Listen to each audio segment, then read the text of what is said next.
Everything's working. Yeah, this is the future. I know in your old age, you might not have heard of the internet yet, but it's this thing that's been going around. It's been kind of getting a little bit of gaining a little bit of popularity lately.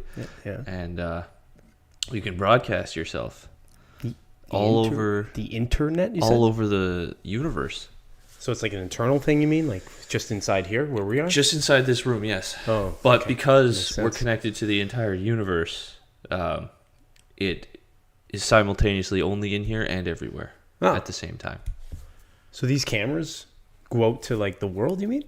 The universe. To the universe, even. The entire universe. Oh, maybe just the galaxy. I don't know if we've upgraded to the universe. I feel about that. I thought these were just for your own, porn pleasure or something. I thought you like jerking off to me or something. Well, that is an element of this. You do? Okay. All right. Most days, yes. All right. I mean, I can get over the idea, I guess, of other people watching. I mean, they might get the same kind of pleasure out of it.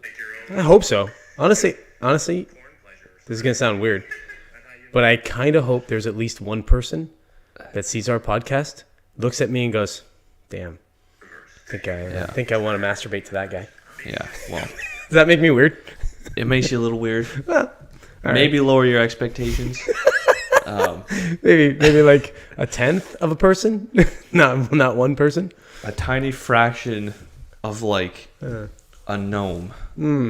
Not an entire person. Whoa. Why'd you say gnome? Well, it's a partial person. Yeah. It's not an entire I feel like you're trying to make a height joke there. No, but that is exactly a good. Nice. That's a good angle. It's like because if it's a smaller person, it's less of a person. So if it's a tenth of even less of a person, it's even less of. That's why I like when people say little to anything. Oh, you're a little angry. I'd be like, whoa, why'd you say little? Yeah. just play it up. Yeah. All right. Well, shit's getting serious. In the Ukraine. World is ending. Or this is World War III. Just starting. Ooh. Right. So you've had this idea of the sort of the death and the rebirth of civilization throughout all of history. Yep. What if we're at the end of the cycle, and in just a couple decades, it's going to be like the year 15,000 BC again? I'm not ready for that. I don't know. I like electricity. For that. I like electricity. I like electricity, but I don't like the internet. I don't like social media. How am I going to run my pool? What's that? How am I going to run my pool? Well, we could get that worked out. I feel like there are some days in the summer where it's going to be warm enough that you're not even going to need a heater. Yeah. And then for the pump, we could probably get some kind of steam sort of system set up with some wood and some fire. I think this is your idea. I think what we could do is we could just hook up my stationary bike to it. Yeah. And just that'll turn, like you ride it and that'll turn. I'll just get on the bike whenever you want to go swimming. Yeah, and be like, look, the pool's getting a little green again. You're gonna have to get on the bike for a couple hours. Yeah, get on the bike. Well, hey, and you'll be able to force me to do that because it'll be a lawless society, and you can use your bigger rocks. Yeah, I might have bigger rocks. Well, I've been collecting rocks. Have you? I'm prepared. Fuck. Yeah. You know what? I've even attached some to sticks. When we first got the property, there was a shit ton of rocks on the property. And I got rid of them. You freaking idiot! I know. Damn it. You moron. Man, that's probably worth. That would be worth like tens of dollars. Yeah, I mean that would be worth a lot of something at some point. Be like, look, I got rocks to trade. What do you want? What do you want? What are you gonna give me? That's true. What are you going to give me for I got this cat I found. Well, if you really want to increase the value too, you do what I've been doing and you attach sticks to some of them. Holy shit. Yeah. How do you attach them? Use string. Yeah. How do you make the string? Well, right now you could just go to the store and buy string. Yeah, that's true. Yeah. So you'll just have the string for when it happens. If you could just stockpile the string now. You're going to need a lot of like vines, a lot of sort of stringy vegetation. Yeah. Makes sense. There's somebody right now, guaranteed at 7.5 billion people on the planet. There's somebody with a bunker right now with like rope and like they've got wood in there. Well, you can buy. They got all kinds of stuff. You can buy retired missile silos. That's crazy. Apparently, they were talking about this on Tim Pool's show the other day. Apparently, they're not that expensive. Like $300,000, and you get like 16-story missile silo, or is it 6 stories? I don't know, something like that. 16. I can't see that under the ground. You mean? Yeah. It's a missile silo. Yeah. Well, so it's like a big hole in the ground. Yeah. But it's like they've there are a couple that they've outfitted as like survival bunkers. Yeah. That you could, Mr. Beast did a video where they spent some time. Oh, did they? I one. didn't see it. It was actually pretty cool. They had No, I did. They had a lot of facilities in there, and they had like TV screens. That actually had cameras outside, so they had like windows. Yeah, that's pretty cool. That's right. I did see it. I did see a piece of that video. You do that for relatively cheap. But you know, I told you this before, and you were surprised when I told you this. That what New York was doing with their old subways, they're dumping them in the ocean. The entire subway? The entire subway. So they the strip, train, you mean? Yeah, the subway cars. When you say subway, I think tunnels. Sorry. Yeah, the cars, the subway cars. Okay. So they separate them, obviously, right? They take anything out of them that's carcinogenic or whatever, right? I don't know. Get rid of them. But yeah, and they dump them in the ocean, and it creates habitats for fish and all that shit. I might have heard of yeah, that. yeah. It's really quite smart in a way because it's taking care of a couple problems. I mean. Mm-hmm. I would think that a rail or like a subway car could be recycled. All the metal, like just melt it down and recycle it. But I feel like that amount of metal is like fucking pennies. It's not. Yeah, it's not that valuable compared to the amount of metal that we have. True. I don't know that that's a lot. Although I don't know where are we getting all our metal from right now. Yeah, the global China? Economy is very. You see the China. Did you see Biden's State of the Union speech? Oh, I couldn't watch it. I watched parts of it, but it was... He just stole Donald Trump's platform. Pretty much, yeah. It was like, what the hell is going on? We have to refund the police, and we have to secure the border, and we need to bring manufacturing back to America. It's like, holy crap. Donald Trump Jr. standing up there. You know what? I can't stand it because we live in a time where there's zero accountability for anything. You can just say something one day, not follow through, and then say the absolute opposite thing another day, and people just go, "Oh, okay." That's or we'll make jokes about it, right? Every single Democrat, they're clapping, yeah. When fucking he says the Trump stuff, it's like, what is going on? Like, honestly, what is going on? I don't know if I was just always, if I had my head in the sand maybe for a lot of years, I just didn't care. Because I know I didn't really care about politics very much for a good portion of my life. But was it always like this? Was it always this bad, do you think? I don't know. I think it comes in waves. I don't know, man. It's just, it's the level of like I said, like, I feel of like there's ineptitude. always been blatant lying. But well, true. But they got called out on it a little better, I felt like. I don't know. Well, like, look at, like, I mean, okay, so other than Trump being impeached. I think it depends on who you are. Yeah. Right? Like, if you're Donald Trump, yeah, you know, everything you do, you get called out for. If you're Joe Biden, everything you do, the media runs defense for. Yeah. So it's like, I think it depends on the period of time and, like, who... It might have to do with who has the real institutional power, right? Who is the deep state or the equivalent of the deep state? Because if we're going back in time, it was probably the same if you go back to like the Roman Empire and kingdoms and stuff, right? If you had the sort of the real powers behind you, you probably got away with murder, literally. Yeah.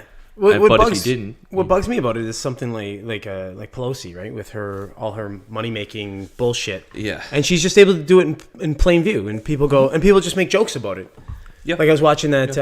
What's that guy? That one comedian guy that does a great Biden, Dunnigan or something. Oh, like Cal that. Dunnigan. Cal Dunnigan. Yeah. Oh my God, he did a great everything that he does. Yeah, he did a great one about her, which was just on. He did a video. I haven't watched it. It's like Putin joins OnlyFans. Oh, I didn't see that. That's hilarious. That. Yeah, can't wait to see that. But yeah, but I mean, well, we make the jokes about it, and great. Yeah, that's funny to make jokes about it. But at the same time, it would be like making jokes of Cosby and being like, okay, we're just gonna let him do it. We're just going to let him go ahead and rape, date rape, drug people, and then rape them. Weird thing about Pelosi is that it's legal.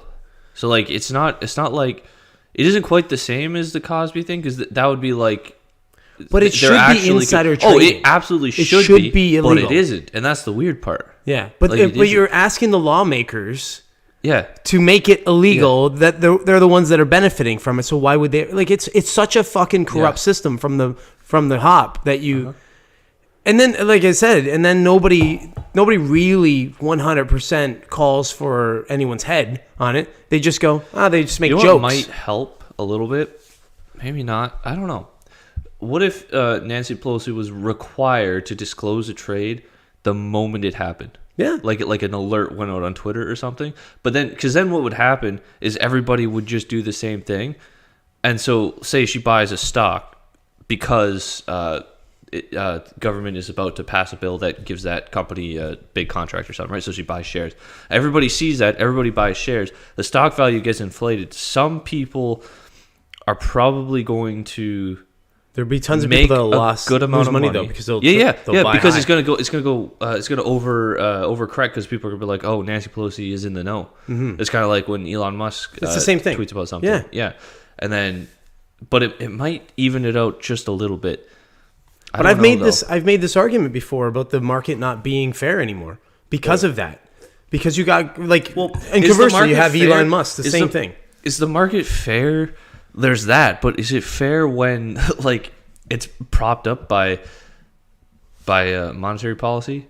Well, no, of course not, and that's what I mean. Which is what's going on. So it's not a fair market because it's being molested by so many different things, right? And it's like, I don't know. It seems like it's gonna crumble at some point. Like it has to, right? Well, at a certain point, the retail trader isn't even gonna have. They're not gonna be able to buy food, let alone stocks. It did in 2008, but then they corruptly made us all use our money to go ahead and prop it back up. And I agree with a certain amount of that, because some of it was to make sure that people didn't lose their fucking their everything.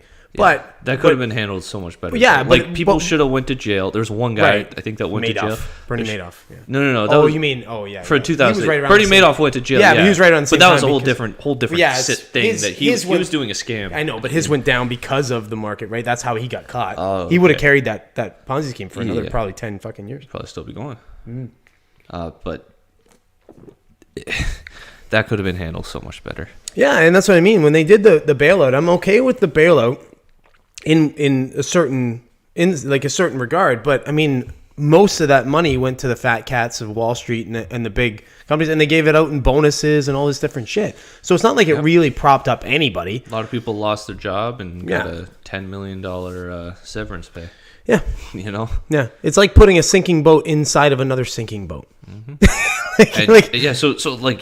Are we going to see a similar sort of coming together of issues that just cause another collapse that is just going to be exponentially worse? Or are we going to see another collapse that's just going to get like even more propped up somehow, some way? I think kind of both. I think because you'll see a collapse again. Like the next one would be bigger because it might be tied to a certain war breaking out right now. Yeah. I mean, the United States is so tied to China, and China is going to be on the other side of this war. So that's just going to fall apart, their trade deals. And Russia, I mean, they've already, gas prices are skyrocketing. Why? Because we get most of our oil from Russia. Now we're trying to stop that. And we're the third largest producer, I think it is, of oil. Here in Canada? In Canada. Our gas price should be going down. We should be selling more oil to the United States. We should be building more oil rigs all over the place. So now imagine if idiot hadn't killed that Keystone pipeline. Oh yeah. You know what I mean? Now it all comes to fruition now, right? You see all this bullshit that they do, and then we pay the price for it. Bad economic policy, bad any policy really. Like, this whole government's complete fucking shit show. All of it. Canadian government and American government. And it's only getting worse because people are fucking retarded. Now the NDP is doing well in the polling. Yeah, it's unbelievable. It's even worse. Like that's like going bad from bad to worse. Yeah, you're shuffling chairs on the Titanic at this point, right? Like you're just it's all going down. It's just who's gonna no. Advocating for the NDP at this point in Canada is like you're on the Titanic and you're picking the lifeboat with a giant gash in its hull. This will be better. This is much better. It's a lot smaller. Yeah. There's a proportionally much bigger hole on it. I'll get in the water a lot quicker. This will get us to shore. Yeah. No, I'm just gonna drown a lot quicker than I would on this boat. I might as well wait it out for 2 hours. God damn. But no, you're right. I think you kind of touched on something that, like a point that I think you unintentionally made there. Just think about back in the 20s and 30s when the good old days. Yeah, when the stock market just went to shit. Well, the right? 20s were good. Well, no, but I'm saying the end of the 20s, right? The end of the 20s into the 30s, right? Was it Black Friday or something? So you look at that. You have a massive. You have massive drop in the market, just bad time. It was just bad times to live, right, at that time. But then all of a sudden you get World War II, and after that you get fucking the 50s and the 60s were just amazing, just like a boom, boom, boom, right? So maybe maybe there is like a cyclical thing to it. Maybe now this will be like good times after war. Weak men, or no. Hard times bring strong men bring good times bring weak men bring hard times. It's the correlative cycle, right? So you have the hard times of the 30s and war that bred a lot of very strong men who then... Oh, hold on. Let me turn my volume off. Stop it. Right, but then you have, following World War II, you have all of these strong men now re-entering society, and sort of through their leadership comes good times. Yeah. And then the good times breed weak men. Yeah. And we're at the culmination of that, where through several generations now, look at the millennials. The millennials are fucked, and my generation is more fucked than the millennials. Yeah. It's like, what's going on? Yeah. Basically, my generation is the last of sort of not even a tough generation, but a little of the tougher. Like, it's like we still had the kind of... A little bit. We were pre-internet. Although your generation is largely to blame because of the coddling. Every generation's the blame for different things. Well, yeah. Maybe the boomers. Well, as it gets worse, right? So, like, you might be right. Your generation is to blame for, like, our generation because of the coddling of our generation. But then the generation before your generation is to blame for the millennials because the millennials were coddled. But we were coddled worse than millennials, I think. I think it gets worse and worse now as we go. Yeah. So then, but it's sort of this thing where it's like, this acceptable amount of safety, it just kind of keeps moving over and over and over, and eventually it's like, no, you can't do anything on your own. You can't be independent. Like, I was probably, I don't know that I was the last. I might be among the last, depending on where you go, because I grew up in a relatively small town. I still, when I was, I don't know, 10, 11, 12 years old, got to go outside by myself, like with my friends, without parental supervision, and fucking go around town and do whatever the fuck we felt like, and not really, it was kind of like be home by dark kind of situation, or be home for dinner or whatever. Yeah. So now I don't think that, well, it doesn't have to happen because you have one of these. Yeah. Right? You got a smartphone that you give to your kid, and then you're constantly checking on them, and so they are never separated from you, and so they don't know what to do if something happens, and then they get weaker. I think it went from every kid got a medal to Yes. every kid got a medal and a safe space in case the medal that they gave to the other kid was too shiny triggered and it you hurt their somehow. eyes. Yeah, maybe it triggered you in some way, so you get a safe space now. And this idea that any grievance you may have is valid and justified is insane. Yeah, like, it's patently insane. Mm-hmm. Like, I don't mean that as in like crazy. I mean that as in insane. It lacks sanity. Mm-hmm. It's fucked. But yeah, I think it's unfortunately, I think this war, I think it's just a distraction mostly from all the shit that's happening. I hope it's a small, like, it's not going to be a giant thing, but it definitely has the ability. There are a lot of interests that want it to be. Like, you see it in the propaganda now, right? You see it in the propaganda all over the West. What are they trying to do in the West right now? They are trying to get you to support a war in Ukraine. Mm-hmm. See the most recent things that they've been talking about, like Chernobyl, and then they took Chernobyl, the nuclear facility that got attacked. That was attacked. So now they're just trying to create scare. It's like, if the power grid goes out. What's his name? Zelensky. He said something like, if even one of 15 nuclear plants blow up in Ukraine, like, that's the end of Europe. I'm like, I'm not sure that's entirely.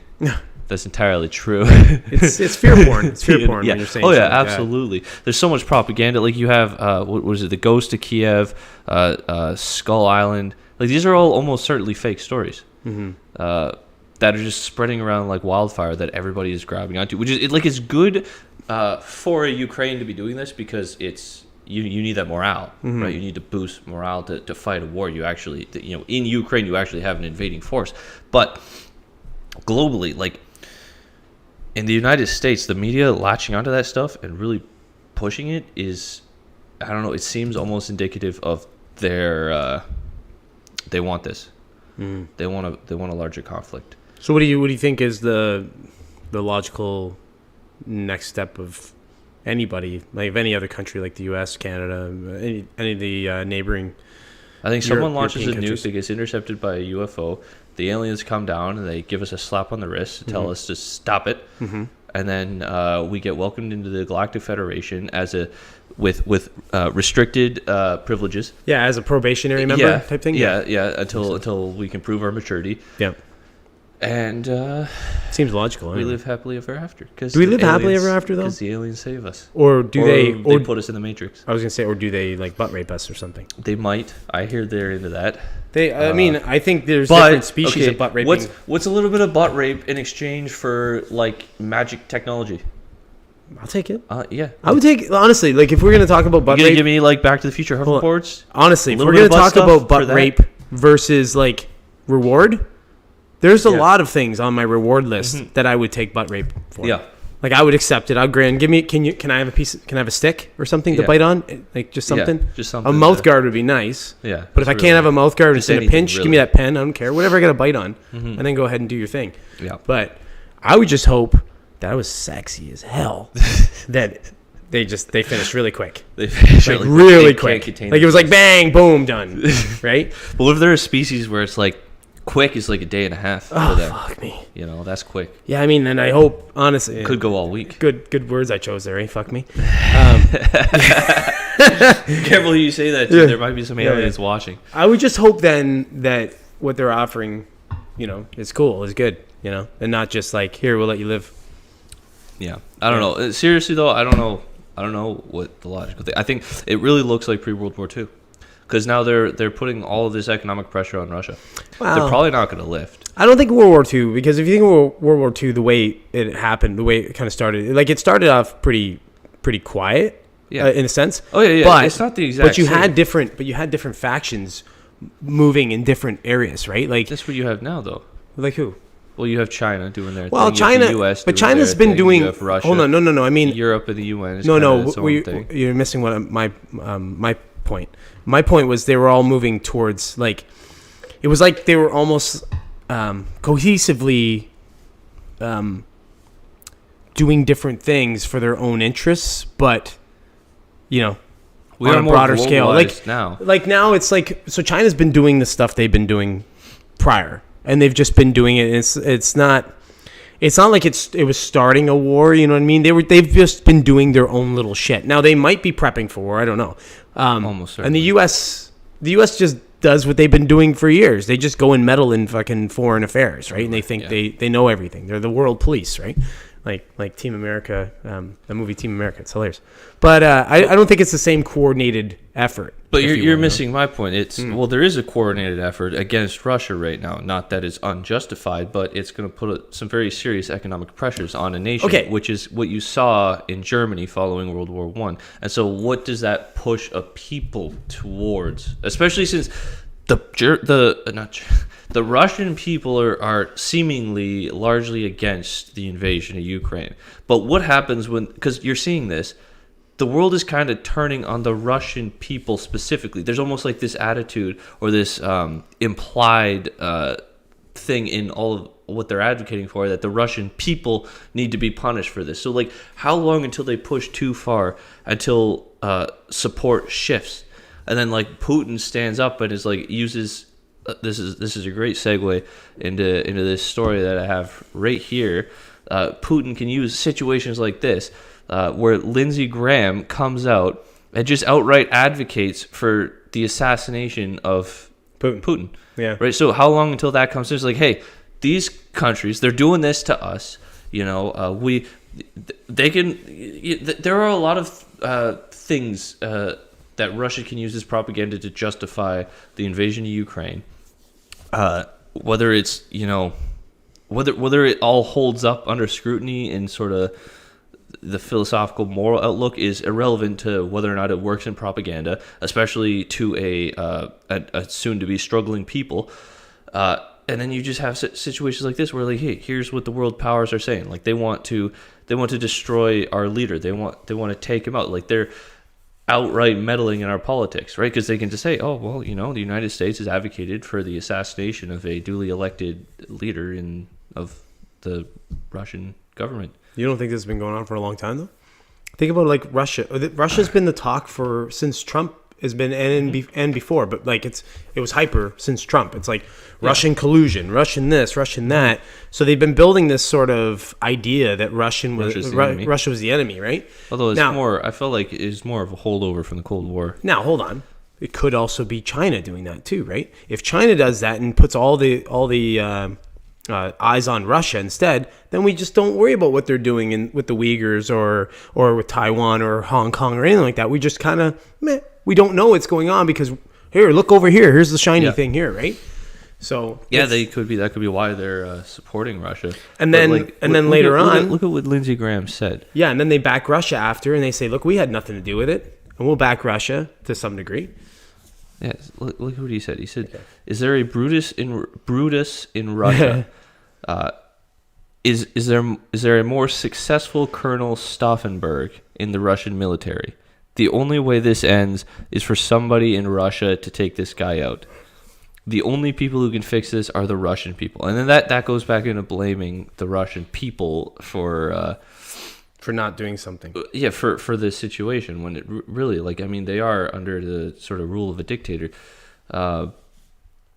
It says, easy to say, hard to do, unless you want to live in darkness for the rest of your life, be isolated from the rest of the world in abject poverty and live in darkness. You need to step up to the plate. Like, that's literally what they're saying, right? They're literally saying that they are going to crush Russia in this sort of way that I think is quite possibly going to push the Russian people to a point of desperation. And so what do you do when you're... Well, they're going to need to take certain areas for strategic purposes in order to make themselves self-sustainable, both in terms of defense and in terms of resources. This could just force their hand. And then if they have China support, who knows if that's going to stick. It might. They already have Belarus sort of joining the fight with them. I don't know. Well, the whole thing is like you're now like you said, you're villainizing the Russian people now. Well, everybody can agree, I think, that most people would agree that Putin's a thug. The guy is he's basically like a mob boss. He's KGB, right? But the Russian people are probably one of the toughest type of people on the planet. Doesn't that raise questions about whether or not the Soviet Union really fell? That the current by force leader, so he wasn't properly elected. He might have been at first, I don't know, but certainly not recently. The leader is Soviet. He's KGB. You can make an argument for that, sure. Think about what's going on with America right now with Chinese influence and propaganda and all that kind of stuff. It could have been the same thing that was going on for years with America in Russia, right? I think what's happening in America with wokeness is seeds planted by the Soviet Union because they play this long game. This is by something the Soviet Union, by China. With the Soviet Union, okay? Because this is the communist playbook. We should. I don't know, maybe next week or something we'll go through the communist playbook. We'll watch a lecture by Yuri Bezmenov. I'm sure you've seen one of his probably. I don't before. know the name offhand. Yuri Bezmenov is a KGB defector who he fled to Canada actually, and he did a bunch of lectures and interviews on TV at the time. I bet you I watched describing sort of the tactics, like what they're taught and how you sort of take down a nation from 100%. Within. I've listened to it. I know. And so he really goes in deep. And I think that there were seeds planted in the United States of some of this stuff because it is long game stuff. Sure. The Soviet Union didn't last long enough to continue watering these seeds and to sort of see the flowers sort of flower. But so did the U.S. did the exact same thing and continue to do the exact same thing across the world, right? They plant the seeds of democracy or of our democracy. I don't think the U.S. isn't playing the same kind of tactical long game. Like I think they not are. Us, but they are. They're doing stuff. I think that implies morality where there maybe is none. You know what I mean? No. Like what? Are they more moral that they're not doing that, or they're less? I don't think less sophisticated. I don't think that the West. I think there's a difference between the sort of philosophy in the West and the East, that the West doesn't really conceptualize warfare as this long, played out psychological thing. Yeah, but I think you're conflating sometimes two things. centuries. I think you're conflating two things. You're conflating our ideas as people living in the West, and maybe the elitists who are controlling things, controlling the military-industrial complex and stuff. They could be the ones doing all that kind of stuff. The CIA, these organizations. They could be, but Where they're not doing it for our betterment. United States falling, if that were the case. But it might be contrived. They might be allowing this on purpose for some kind of perverse like the New reasoning. World Order, right? Or the Great Reset. Yeah, there could be stuff like that going on. But I do ultimately think that is what is happening in the United States. Whether the United States is doing it elsewhere, I don't know. But I think that this is definitely happening in the United States, where the Soviets planted these seeds. What the flowers of those seeds is like wokeness, basically. Yeah. Critical theory and all this stuff kind of coming to the surface and becoming mainstream as it is, and having its sort of tendrils and everything. And then the Soviet Union falls. They don't really get to keep watering those seeds. But I think China steps up, has a very similar outlook on warfare, and a very similar. They have the same goals as the Soviet Union to kind of become the global superpower. Sure. And so I think that they saw the opportunity to go in and continue watering those plants. And I think that's why you have scandals in the United States over the last few years of it coming to light. Numerous individuals within universities were outright behind the scenes taking money from China. It's like, why are you taking money from China? Well, they're probably pushing certain things in the curriculums and. Well, it's provocation, right? It's like China provoking actions from other entities like Russia and China or U.S. and stuff. I think they're just puppet mastering, right? I think they're kind of in the background, always sort of meddling. But I think the U.S. have done that. But I think the U.S. have done that. I know, but I think the U.S. have done that for years. The same, just in a different way, right? I just don't think it's the same. If you're gonna call it the same, I think it could be saying it's jujitsu, but the Chinese are black belts and the Americans are white belts. Maybe, but that's debatable. Who knows? Yeah. Maybe it's the other way around. Maybe this is a long game the U.S. are playing for their own purpose. I really don't know. All I know is that it seems like there are bad players doing bad things. Could be extraterrestrial. Yeah, but we've talked about this too, right? And that would it's almost you have a puzzle where it's hard to piece it all together. Like you have all these pieces together. Was that? But if you add extraterrestrials to it, you could almost put the puzzle pieces together. Yeah. Well, the idea that was put forth was that the aliens are they've sort of evolved to a certain point where. Maybe it's a natural progression if you achieve post-scarcity or close enough to it to where it becomes better to be an uber collectivist kind of mentality of sort of obey the authority and sort of I don't know, just act in the communist ideal. Maybe that happens, and then so they are coming here, and maybe that's necessary for sort of the galactic scale. Who knows? And maybe they're coming here and they're grooming us to that. What's the funny thing is when we're talking too, and I think about this often because obviously the name of the podcast too, Transcending the Monkey. We're so complex yet simplistic in our design. It's like we question a lot of things, and we're very curious creatures in general, but we really don't ever fully answer anything or really know anything. So we just have these moment to moment understandings of things, right? We think we know something, and then we find out more information. We go, oh, we didn't know shit. Right. But so it's kind of funny when we're looking at just everything and sense of everything. If there were a species of alien or something watching us or living amongst us or doing whatever, they'd go, how fun and fucking easy is it to manipulate and puppeteer these fucking little creatures? Think of how easy we can manipulate other animals. I mean, we can train dogs to do pretty much anything at this point. We're aliens' dogs. You know what I mean? I would be a pet to an alien as long as he fed me twice a day. And what if he wanted to rape you? Well, depends on what I get out of it. What do I get? We're back. Listen, we do can't I talk have for more than access 10 to? minutes before we get back to butt rape. But yeah, well, listen, that's our monkey brain. I'm gonna throw It's pulling us back. I'm gonna throw some poo at you and then hump you in the bum.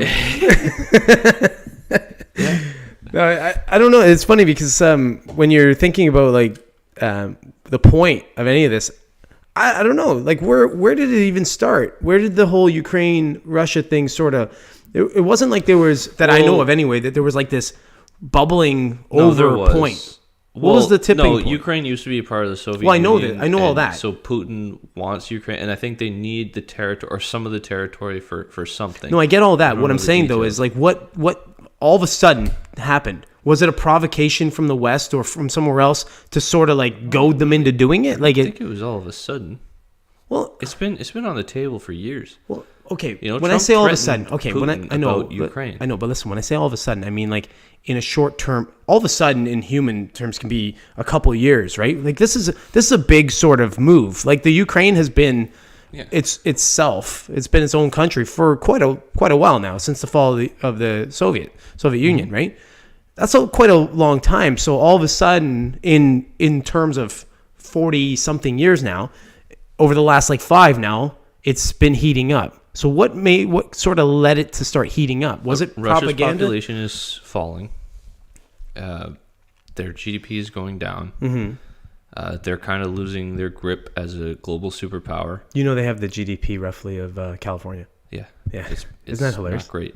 That's hilarious. Hold on, I'm gonna get you a beer. I think that's ultimately, like, we've known, but probably it's probably been known since Putin got into office that, you know, he wants to bring back the Soviet Union somewhat.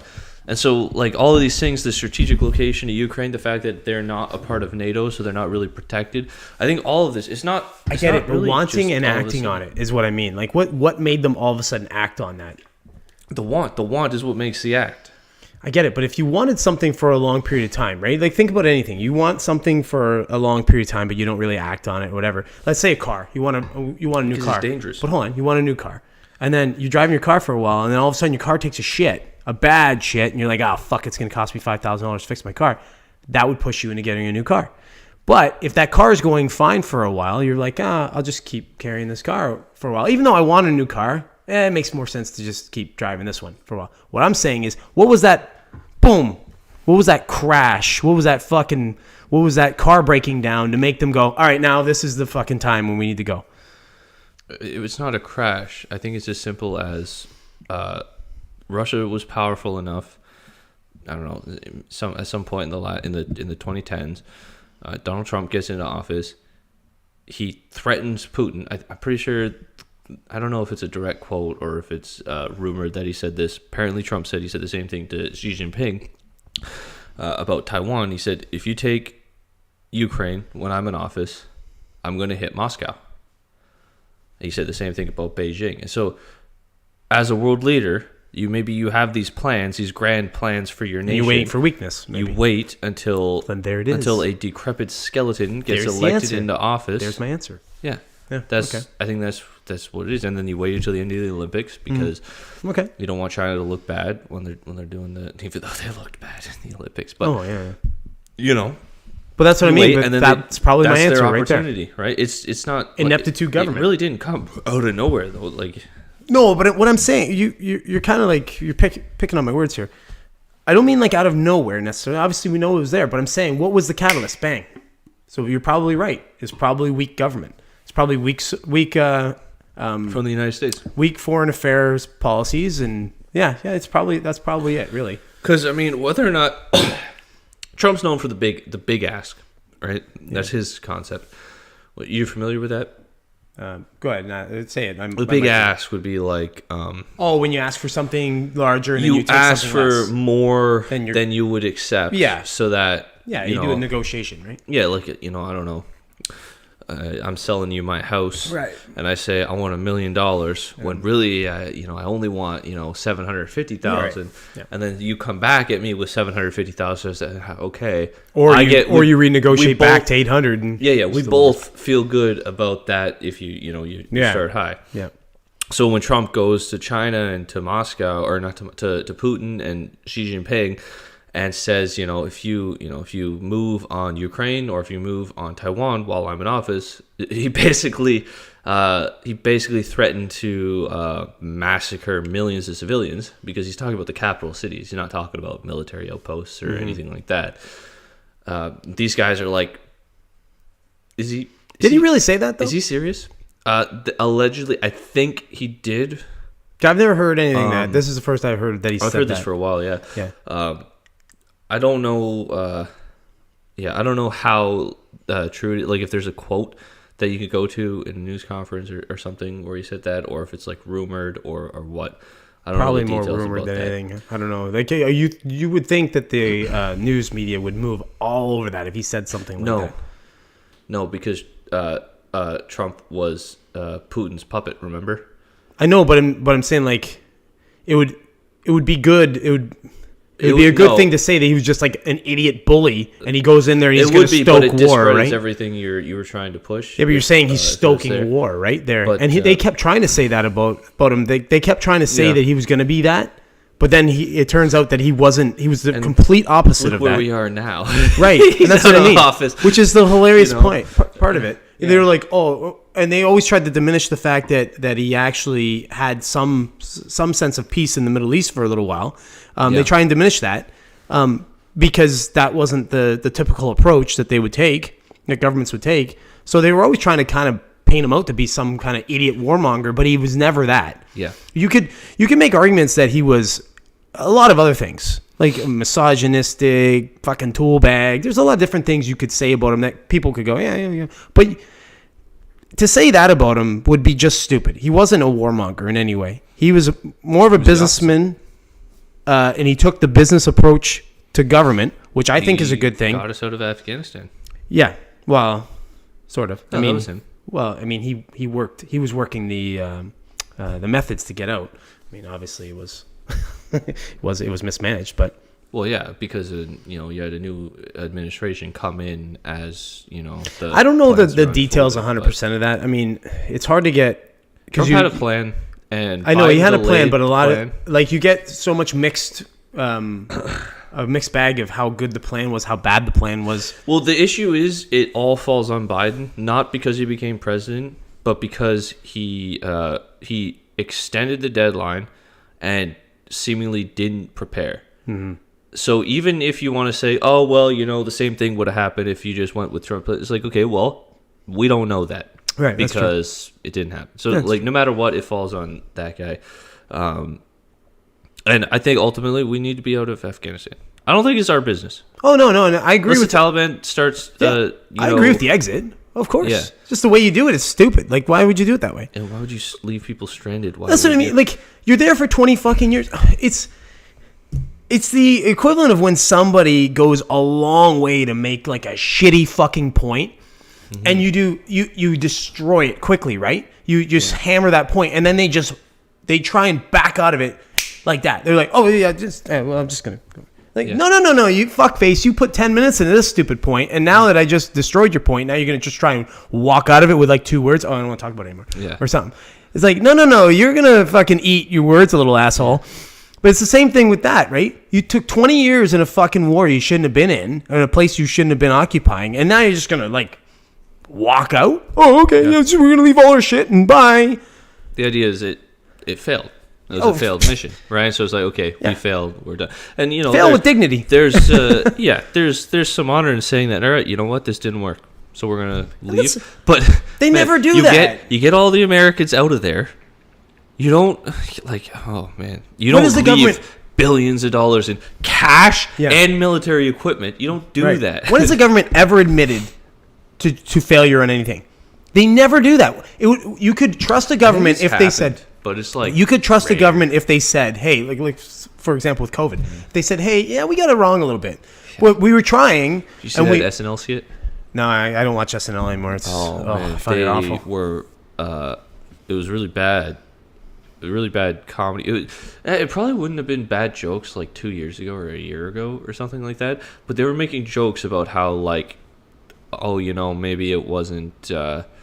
yeah, maybe it wasn't such a good idea to abandon my friends who didn't get vaccinated, and maybe the mask didn't work all that well. They did that? And maybe the Holy lockdowns were, yeah, so like really going full circle from where SNL was a year ago. And it's like it's in bad, like it's bad because it's like the things you said about the people who said those very things coming out of your mouth a year ago, like were vile. No, you know, you didn't just disagree. Yeah. No, you called them like the worst names. Yeah, the worst thing about it is the inconsistency of it. And then you go, okay, if you're going to make jokes, like you can look at any comedian that makes jokes about everything and go, oh, like they're either funny or they're not funny. But you go, okay, like you just accept it.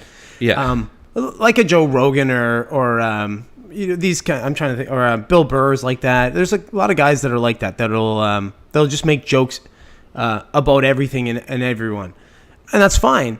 But when you start to try and you make jokes about what's topical at the time, and then you take the absolute opposite stance, what are you doing? Like, you're not even you're just phony. You're just completely fucking phony. And it's not funny. It's typically not funny. Anything that's like that's topical like that kind of rides that curve like that, I don't find very funny. I think most people probably wouldn't find it funny. It's probably the reason why Saturday Night Live has just they fell off because they used to be like edgy, right? Yeah, they used to push the envelope a little bit. Yeah, if you're making fun of everybody indiscriminately, I think it's I can see humor in everything, whether I agree with it or not. I can see humor in all of it, right? Yeah, but yeah. Anyways, but that's funny. I'll have to catch that, I guess. Even though I boycotted Saturday Night Live. Ben Shapiro did a reaction to it. Watch that. It's better. It's probably better to watch Ben Shapiro's opinion. Yeah. On to the next one. Oh my god! Have you heard this story? Yeah, no, you did. Well, you did prior to I spoiled it a little bit. You spoiled it. You should have just let me. You should have let me the shock video. So,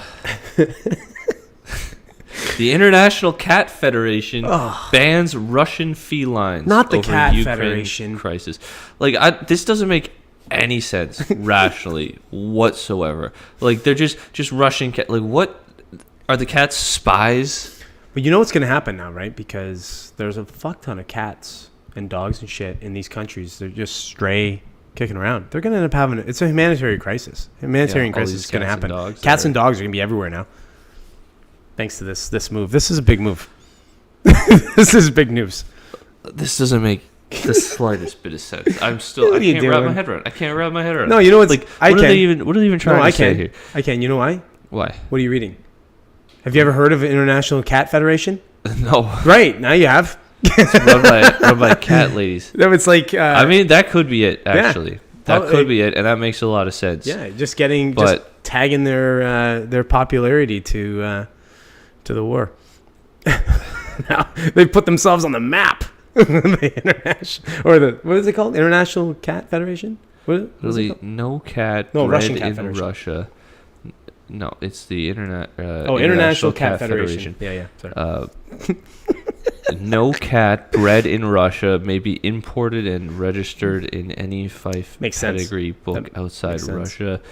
What the hell? It's a good move. It's a solid move. Yeah, no. I feel like they should. I feel like they're a little late. The world was waiting for this. Yeah, I feel like they're a little late. Yeah, that's my criticism. Should have been, maybe a week ago. This just way to get to the table now. International Cat Federation.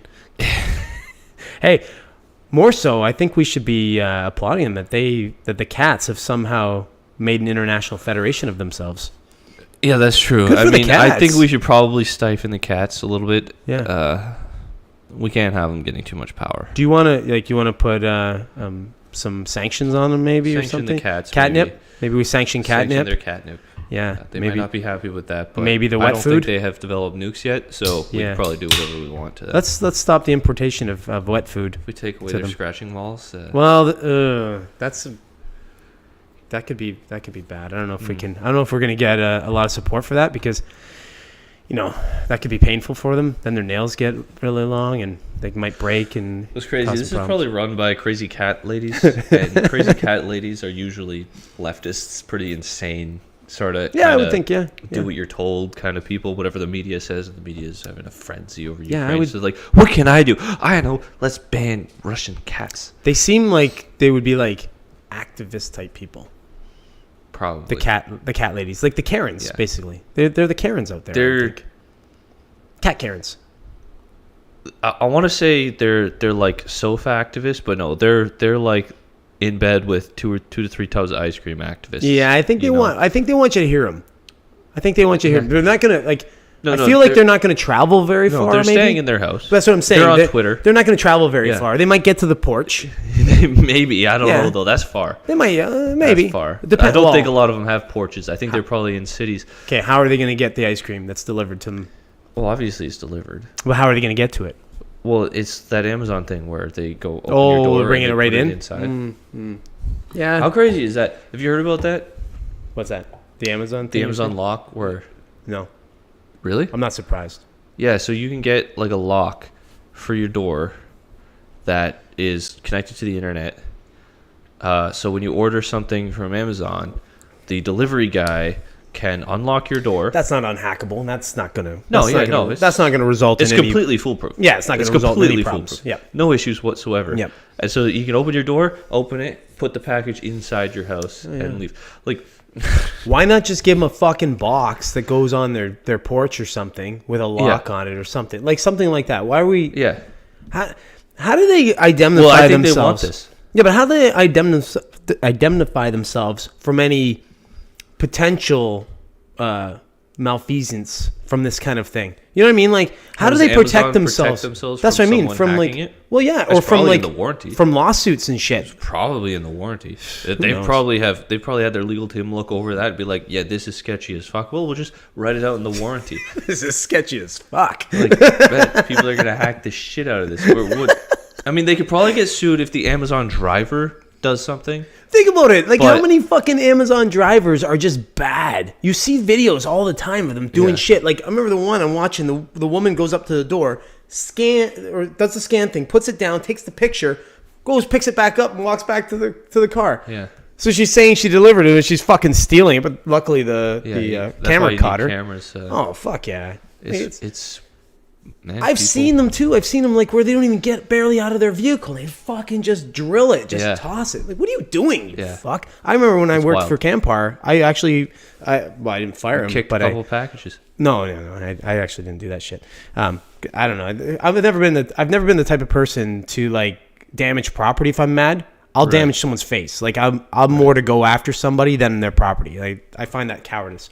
But I used to have to reprimand drivers for that, being caught. Literally, I had a guy get caught on camera, like on somebody's thing. No, chucking a package. He denied it completely, and then there's the footage of him chucking the package. Come in here I'm like, yeah, what's this? Sit down, he's like, so you're saying you didn't kick the package? Or let me just play this for you.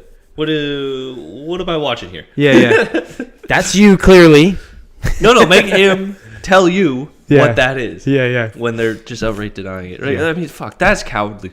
You fuck up, okay, you do something stupid, you do something mean, just admit it. Whatever, you fucking admit it. At a certain point, you just be like, fuck, okay, fine, you get me, I fucked up. Whatever. I've always been that guy. I'll just admit it. Unless it's a massive thing. If it's something really, really that you're going to get in a massive shit about, I'll probably lie about it. Don't do it.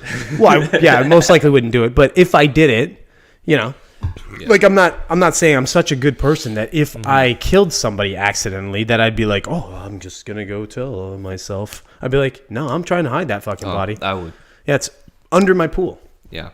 Don't do it. I'd be too guilt-ridden. I'd probably kill myself. Yeah, maybe. I mean, I probably would. Well, it depends on what the circumstances were. You can't just say that. Like, it depends. But like, if it's like fucking me being stupid and someone dies, I feel like incredibly guilty about that. If it's like, but you're not going to get in trouble in a situation where it's like, I don't know. There's a weird. What are you talking about? You get in trouble for any situation. You kill somebody in any way that's premeditated in any way. It's murder. But that's not whether I'm it's talking justified or not. I'm talking about like you get in some kind of car accident that isn't really still anybody's manslaughter. fault. Still manslaughter. Well, there's a lot of times that it isn't. Well, not a lot, I don't think, but there are times. You're right. There are times. That's that what isn't. I'm saying. Like, and there are times where it's like. Yeah. Okay. In the case of that, but it's like when you're doing it, like, okay, you get fucking hammered and you like get on the road and you end up killing somebody. That's murder. That'd be second degree murder. Unbelievably guilt ridden. Yeah. Or like even if it's like I wouldn't feel necessarily so bad. Like if there's a physical conflict where somebody came at me and it was one of those freak things where it's like I hit them, they went down and they hit their head and they were, that's it. Mm-hmm. I wouldn't feel bad about that. But those situations what I'm saying. you don't usually get in serious trouble for. Oh, Sometimes you you'd do. be surprised. It depends on how the situation developed. Yeah. Because like if they just came at you, Well, but I mean, that's and then different. the burden of proof But if too. There's all you're- that kind of stuff. If you're escalating the situation, you're contributing to it, Yeah. and then that happens. I'm just then you saying. have guilt, My point but- was that I'm not such. I'm not trying to say I'm such a good person that I'd always do the right things. But when it comes to like small, silly, insignificant type things, and when I say that, I mean things that aren't going to like long term affect you. Aren't necessarily I'll just tell the truth. Life. Yeah, I'll just tell the truth. If I fuck up at work or something, I'm just going to tell the truth. Yeah. If you caught me doing something that I shouldn't have been doing and I was willfully doing it, like I remember the one time, this was so stupid, but I was doing it. We were fucking throwing these rocks up at these lights, the back of the facility when I was at Camp Power. I was probably, and honestly, I was too old to be doing this shit. I think I was like 25 or something. Like I'm your age basically fucking doing this. And the lead hand at the time, this guy Jim, he caught me and some other guys. I mean, truthfully, I threw 2 rocks. I didn't even fucking hit it because I don't have a good enough arm to do that. That's not the point. I was still trying. This guy Aaron was fucking boom, just packing it. I mean, he busted it all up. He had a great arm. And then he catches us doing it.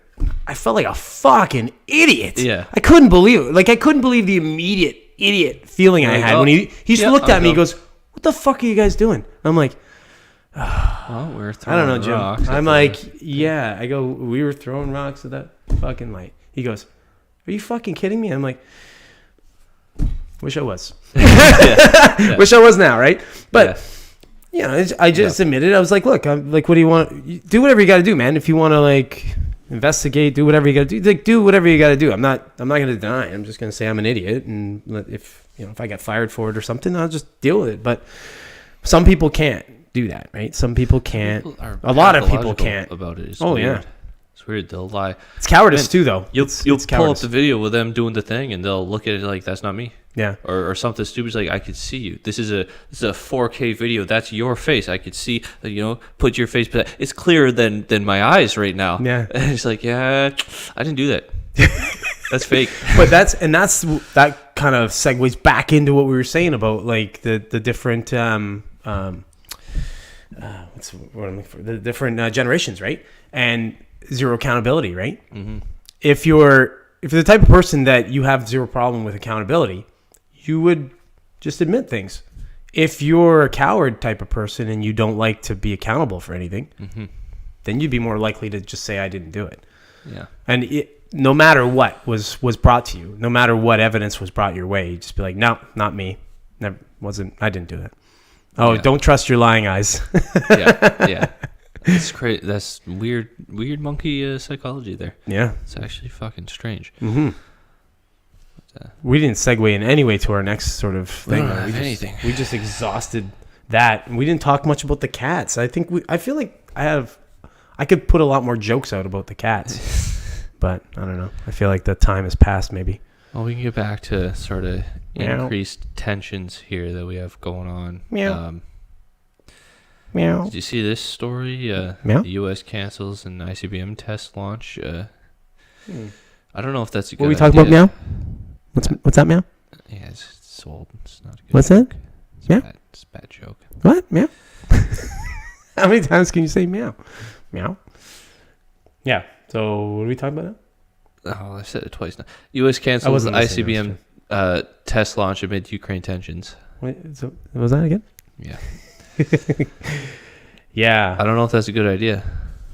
What if they need those ICBMs? I mean, presumably they work, and it's just a routine kind of thing. But like, We talked about this a couple times. Do you think nuclear war is on the table yet? I don't Not know. even. I don't think it's on the table yet. I think it's on the I table. agree with you though.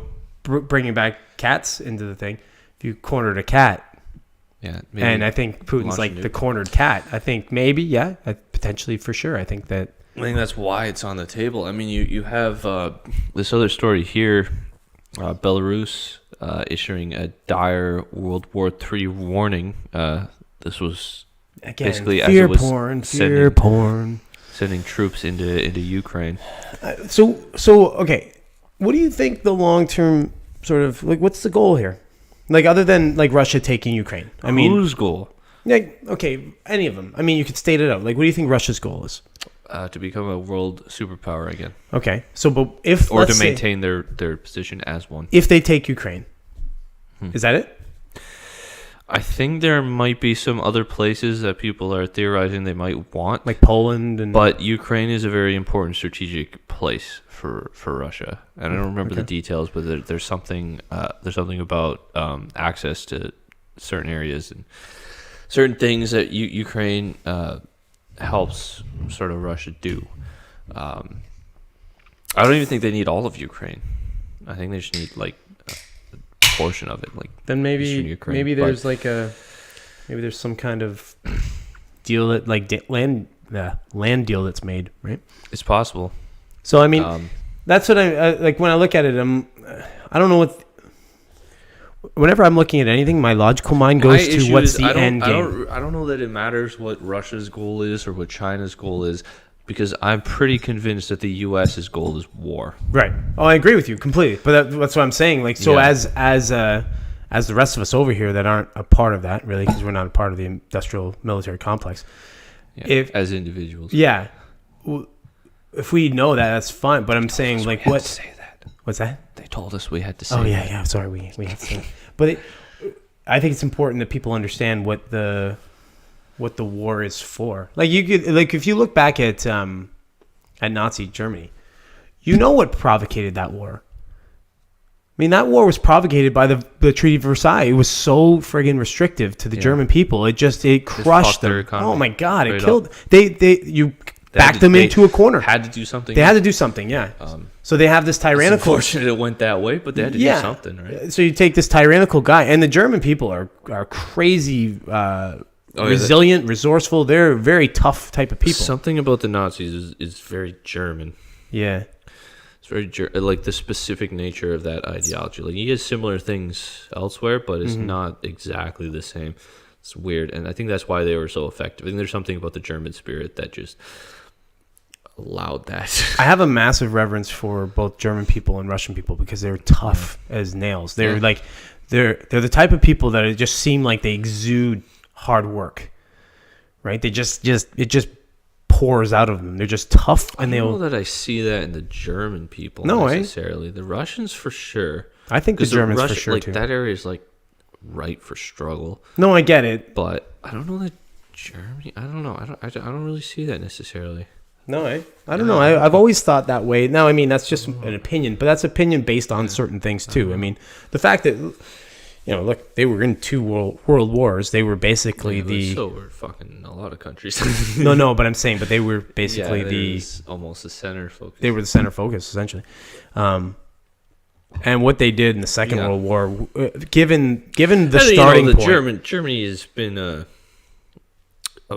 good fucking empire, right, for a long time. Basically, like they, go back to Germania times. They were, as far as I understand it, they were pretty strong. Germania, right? They were always a tough. They've always been a tough type of people, right? Yeah. So were the English and the Scots and the the Irish maybe. But I think it's like I think those are tougher people over there because they've had to. When you have neighbors that close that you have to kind of worry about all the time. We're surrounded by oceans. Weren't there lots of wars between like the Scottish, the Irish, the English, the Germans, the French, Tons. Just all throughout sort of the last 5,000 years or something. Oh yeah. Just think about it. You're like even like the Romans, right? So you're talking about the Italians essentially, modern day Italy. They were tough too, right? What killed them was what kills any empire, right? It's overreach and then dissension in the people. The people started to sort of turn on the governments, right? The Republic of it's scary the parallels we see with the United States and the Roman Empire. It's actually terrifying. Yeah, but my point is that it's with gender. It's so much easier, and not to diminish the American people. They're strong type of people, but it's a lot easier when you're surrounded by two oceans, Canada and Mexico. Like it's, you know what I mean? Like where are you? Well, Canada is just kind of like We're like the 50. Talk about the northern states. Yeah, right? we're like a northern state. The same thing basically. Yeah, so it's like you couldn't have a better, more cooperative partner in a country than Canada and the States. Like realistically, we're always, even when the governments don't agree on foreign policies, they still back each other. Like it's still, I mean, realistically, it's Canada backing the States because what do? We just jump in as peacekeepers and whatever we call ourselves. I think we have a stronger military, man for man. Obviously, we're outmanned. Yeah. But I think, there's some very cool stories about the Canadian military. We definitely don't have the resources. We definitely don't have the... No, we don't have the numbers or the resources. Right. We don't have the GDP. But you're right. If we're talking man for man, I think we're better. Well, obviously, we lose. Yeah, there's something to be said for sure for it. I mean, I don't know about better. I don't know. Like it depends on what you're basing it on, right? I think our training is just more efficient, and it produces stronger soldiers, at least at a certain point in time. Maybe it's because it's cold up here. And I do think that's an element of it. Mm-hmm. I don't know. There's something about cold weather builds resilience. Mm-hmm. It really does. I don't know. It's interesting. Well, as humans, we're always trying to look for comfort, right? We're always trying to make everything 72 degrees. Yeah. Like it's about achieving comfort. Yeah, right. We're that 72 to 75 degree mark where things are comfortable for us. I've talked about this before. I think there's fucking nothing more important than struggling. Oh, and suffering. 100%. You have to. It's important. Puts everything into perspective. It's like it goes to this whole thing that everything is a duality. So that there is no, there's no bliss without anguish. There's no relaxation without suffering. I don't know what all the opposites are necessarily. But yeah, I know what you're saying. They don't exist, and so when you gravitate towards comfort and you find yourself in this sedentary life, you get bored. Well, you're bored, but you don't have any sense of appreciation for anything. Mm-hmm. For like just the fact that you're alive and that you get to experience. You're just kind of sitting there resentful and like, you're getting fat and you're just like not doing it. Yeah, if you don't feel good either, that's another thing. Like saying about being fat. If you don't feel physically good, you just don't mentally feel good either. The minute you start feeling physically good, holy shit. It's a game changer. Changes shit for you. But we digressed a lot. But I wanted to make that point about, I just don't see, the reason why I said that about what the end game is, because if you can't see an end game on this conflict, what's the resolution? Nuclear war on the table? I don't know. Yeah, I think all-out warfare for sure. I think that too many countries are being backed in the court. China is struggling, and they want Taiwan. Interestingly enough, though, in Biden's State of the Union speech, he alluded that they aren't going to defend Taiwan. Yeah, because when they were talking about, not surprised. And they were talking about bringing manufacturing back. He specifically said that they were going to invest, through Intel, I think they were going to invest billions of dollars into building chip manufacturers in the United States, which is basically saying basically kills Taiwan. We're going to leave Taiwan, and we're going to China's going to take Taiwan. Yeah. But you have runaway inflation in the West. Russia's GDP and population's going down. China has their own internal struggles. They're just completely that country's a mess. Yeah, I mean, I know what you're saying. It doesn't seem like it is on paper, but on paper, no. But because of the way that they, get things. But you look and take one look inside their entire. It's probably 100 million people in China starving to death right now just because they don't necessarily have access to food. Similar to North Korea, only China has a much bigger population, so it's a fraction of the population, but. There's a lot of issues. Do they import food as well? In China, I believe they do. I know. I think that was an issue. Japan massively imports food. Yeah, I think that was a big issue that had come up recently in China. Their, food might become an issue, and they might have mass starvation because they are a net importer, I think. And so I think all of these countries, all of these superpowers are. They're progressively getting worse and worse and worse. And as they get worse, they're going to get desperate to fix it. When you think about it, when you break it right down, isn't it funny how when you break it down, it comes down to like food and water. Oh yeah. Or like, and now like power. Like yeah, because those are the main things, right? Once you have those, you have time. Yeah, it's just it's so funny, right? If you really want to fuck with a country, and it's like a country like Japan or something, right? And it imports food like crazy, you would just stop the supply of food to that country in some way. You'd blockade them. You'd do all kinds of things, sanctions, blockades, whatever, right? Like what they were doing in World War II, towards the end of it. Yeah.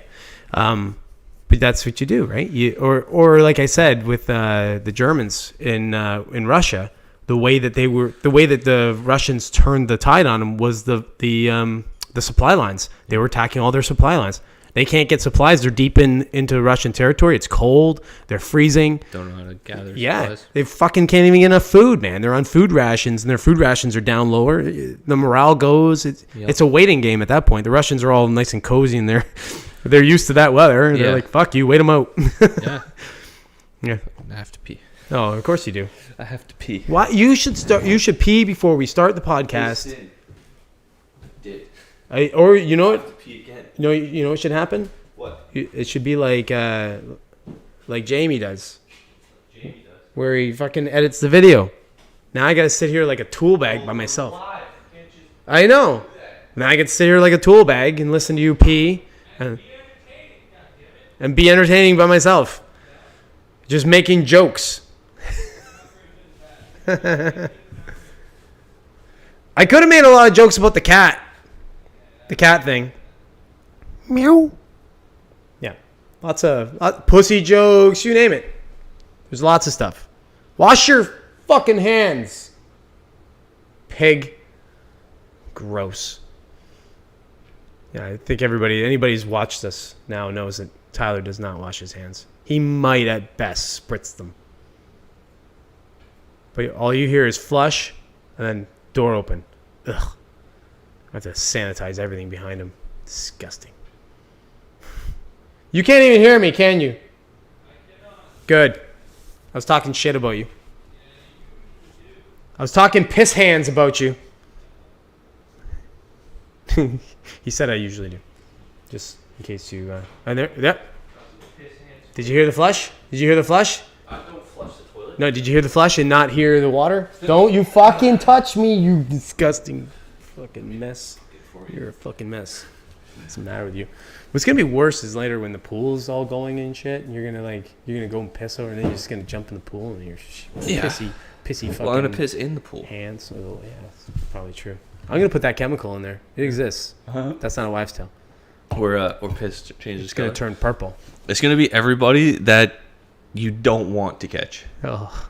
You know, you're gonna be like, oh, I'm gonna catch Tyler pissing in the pool, and it's gonna be like fucking. Joanne. It's gonna be Joe. It's gonna be all around Joe, or it'll be like some person who's there like for the first time. It'll be me. It'll be you. I'll be like, oh fuck, I forgot. Yeah, or it'll be like just someone who's like on the property for the first time, who's like just kind of meeting everybody, and goes to the pool and it's just fucking that. You're like, oh, now I feel bad. Yeah, you didn't know we have stuff in the pool that turns purple. No one, only you knew, and you were the first one. So you're gonna have to go. You want to talk about aliens? Let's talk about aliens. Yeah, like you always want to talk about aliens.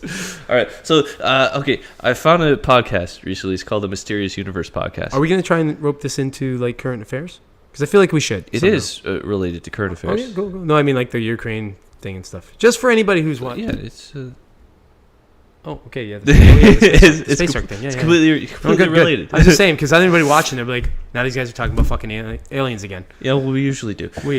By this point, people turn off the podcast. They're like, oh, they're like an hour or so in. This is when they're going to like talk about DMT, aliens, or I had an interesting psychedelic experience. I'm sure you do. Let's start with aliens and segue into psychedelic experiences. What the fuck? Okay.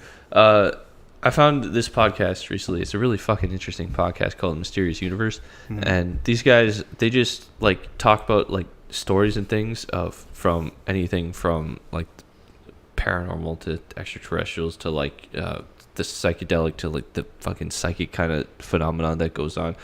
Like just weird. Some of them are like really, really out there. Like they were doing a whole thing about like how Bigfoot is like a shaman or something, like really out there. And then other times it's more like they did a whole episode sort of describing the situation in that city in China where it's like 1984. They were kind of like breaking down all the stuff that goes there and like first-hand accounts of what it's like in that city and everything in between. It's a nice fucking podcast. I love it anyway. And they were talking, or well, not they were talking. This is on their website.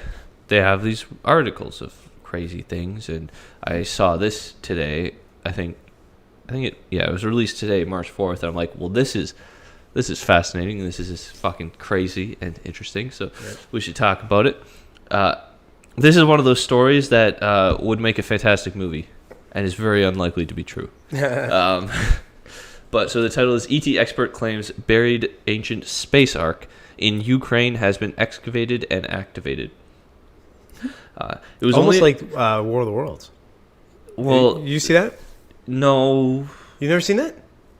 No. Okay, so the premise was that they shot these spaceships into the ground years prior, and then they come inhabit them. Like the aliens come down and inhabit them, then they come up and they fucking eradicate the world. It's like a long-term plan. Yeah, this is different. No, I know. I'm just saying, but you're saying like an ark, right? If they found an ark somewhere. Yeah. It was only a matter of time before something paranormal was reported for the Russian invasion of Ukraine, and the first incident will be hard to top. Real or otherwise, at about the time Russian troops entered the Ukrainian city of Kherson, I don't know if that's the right way to pronounce that or not, but that's how I'm going to say it. A small number of websites reported that an ancient space ark buried near Kherson had been activated and would be flying soon. Don't be surprised if it starts activation Oleshki Desert National Park and probably gets to be one of the first ships to go up in the air. Everybody sees. Now that the nations in the world's attention is on Ukraine, this is probably going to be one of the first ones that's going to go up. And everybody is going to see it. Everything is going to come to a halt. Everybody is going to be shocked because of this. Yeah, I think people will be pretty shocked. I'm already shocked. I'm shocked that this is in print. That quote comes from a source known only as JP and was said to have been given to Dr. Michael Sala, the founder of the Exopolitics Institute and the exopolitics.org website for news about key individuals, political institutions, and processes associated with extraterrestrial life. Sala claims the space ark is buried under Oleshka Sands National Nature Park, Ukraine's national park, which is 25 kilometers east of Kherson. The park is highly unusual in that it is a semi-arid desert-like area covered with low-fertility soil and sand. While open to tourists, the park is highly secured because it's next to a military training ground and maybe because of the buried space ark. Who told you about this? Yeah, some dude named JP. Oh, it gets better. I was first told about the Ukraine space ark by my longtime source. By my longtime source, JP, who currently serves in the U.S. Army and has been on covert missions to 2 other space arks. One mission was to the moon, and 2 others have been to the Bermuda Triangle area of the Atlantic Ocean.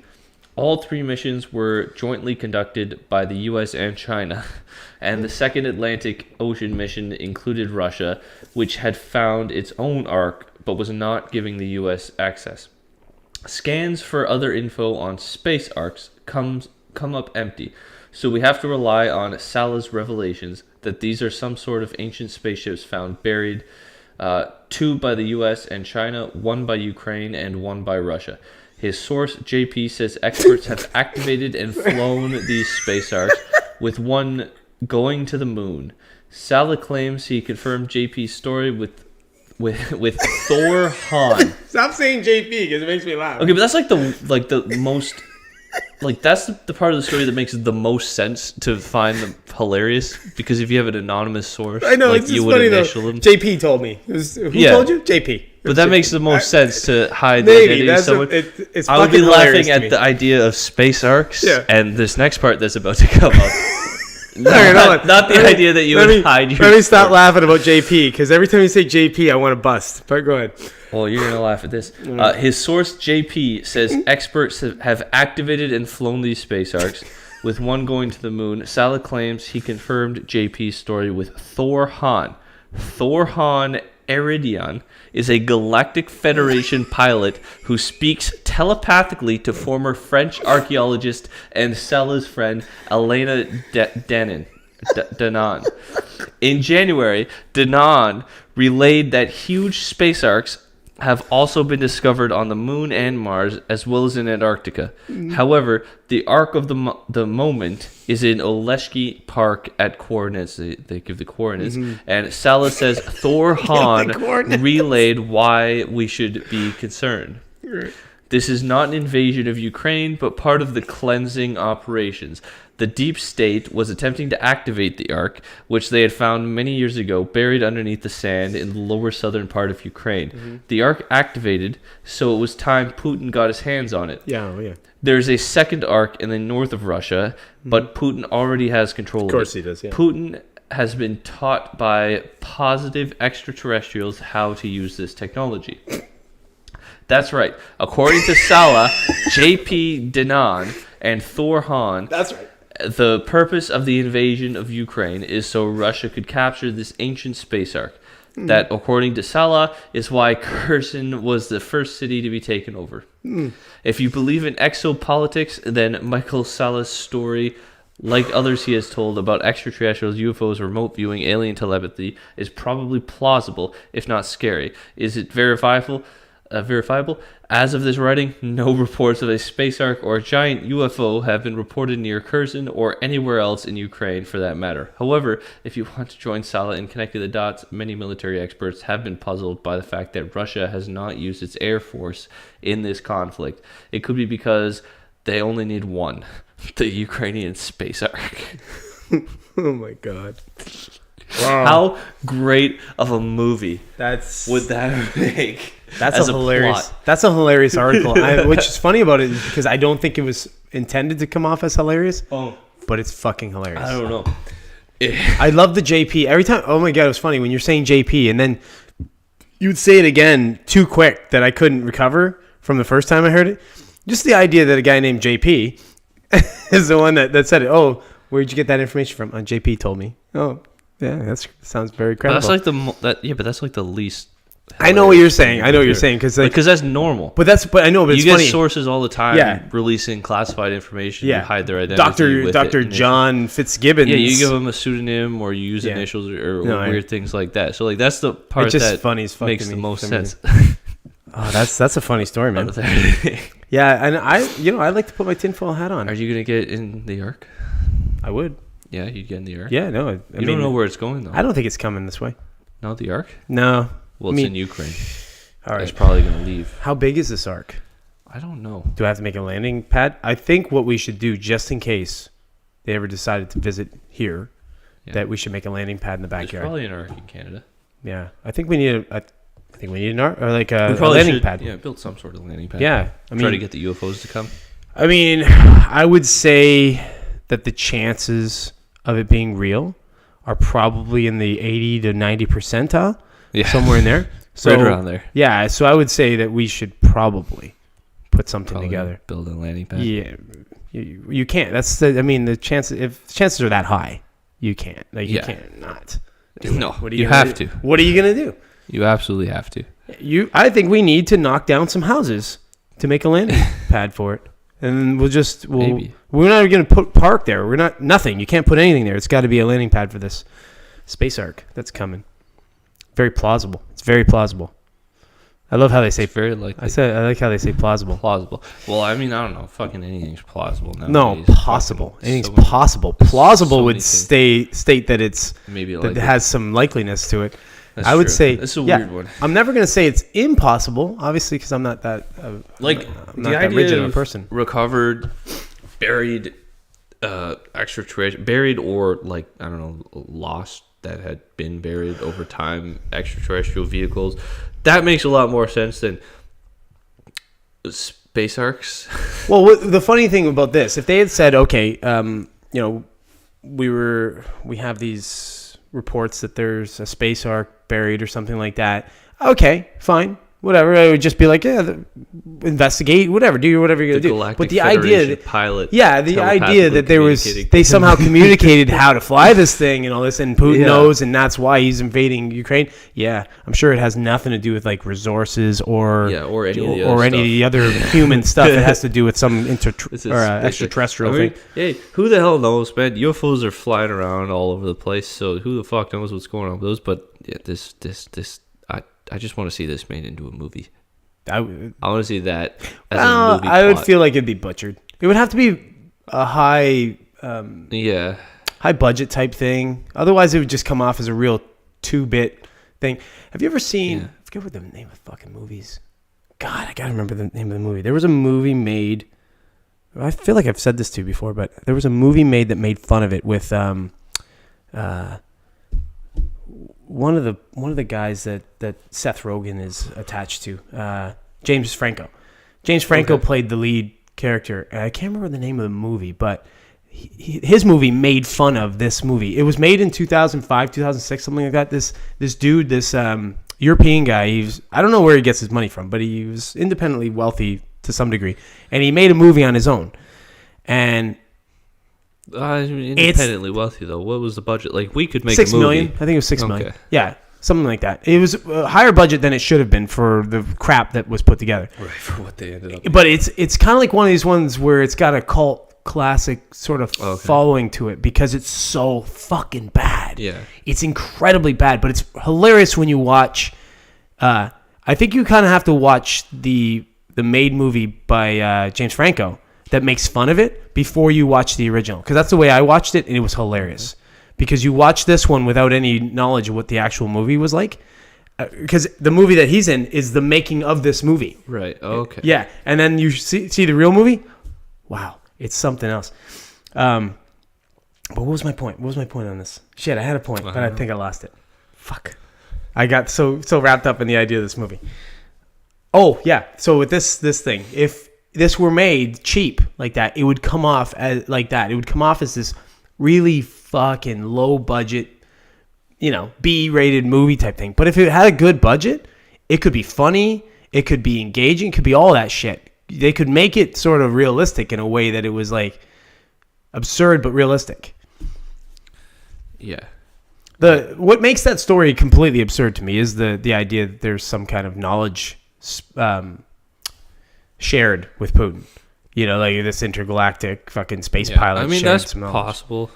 Wow. I wouldn't put it past anything's possible. Reality at this point. Well, anything's possible, right? Like I said to you, but I think it's on the realm of ridiculous, right? When you start to get to the point, the entire story. Yeah. Well, when you talk about like you said, like a craft that's been found that was alien to this planet, like we say alien, who knows? It could also be that humanity was a lot more advanced than we thought, and we made it, and then it crashed. I think that's much less likely than an extraterrestrial that I agree. Crashed or was left here on purpose, which is a story that goes around a lot. Apparently, that some of these are left on purpose. I agree with you. Kind of like I think so let's too. let them see if they can figure this out. I think so too, right? But I'm saying like either is possible. Yeah.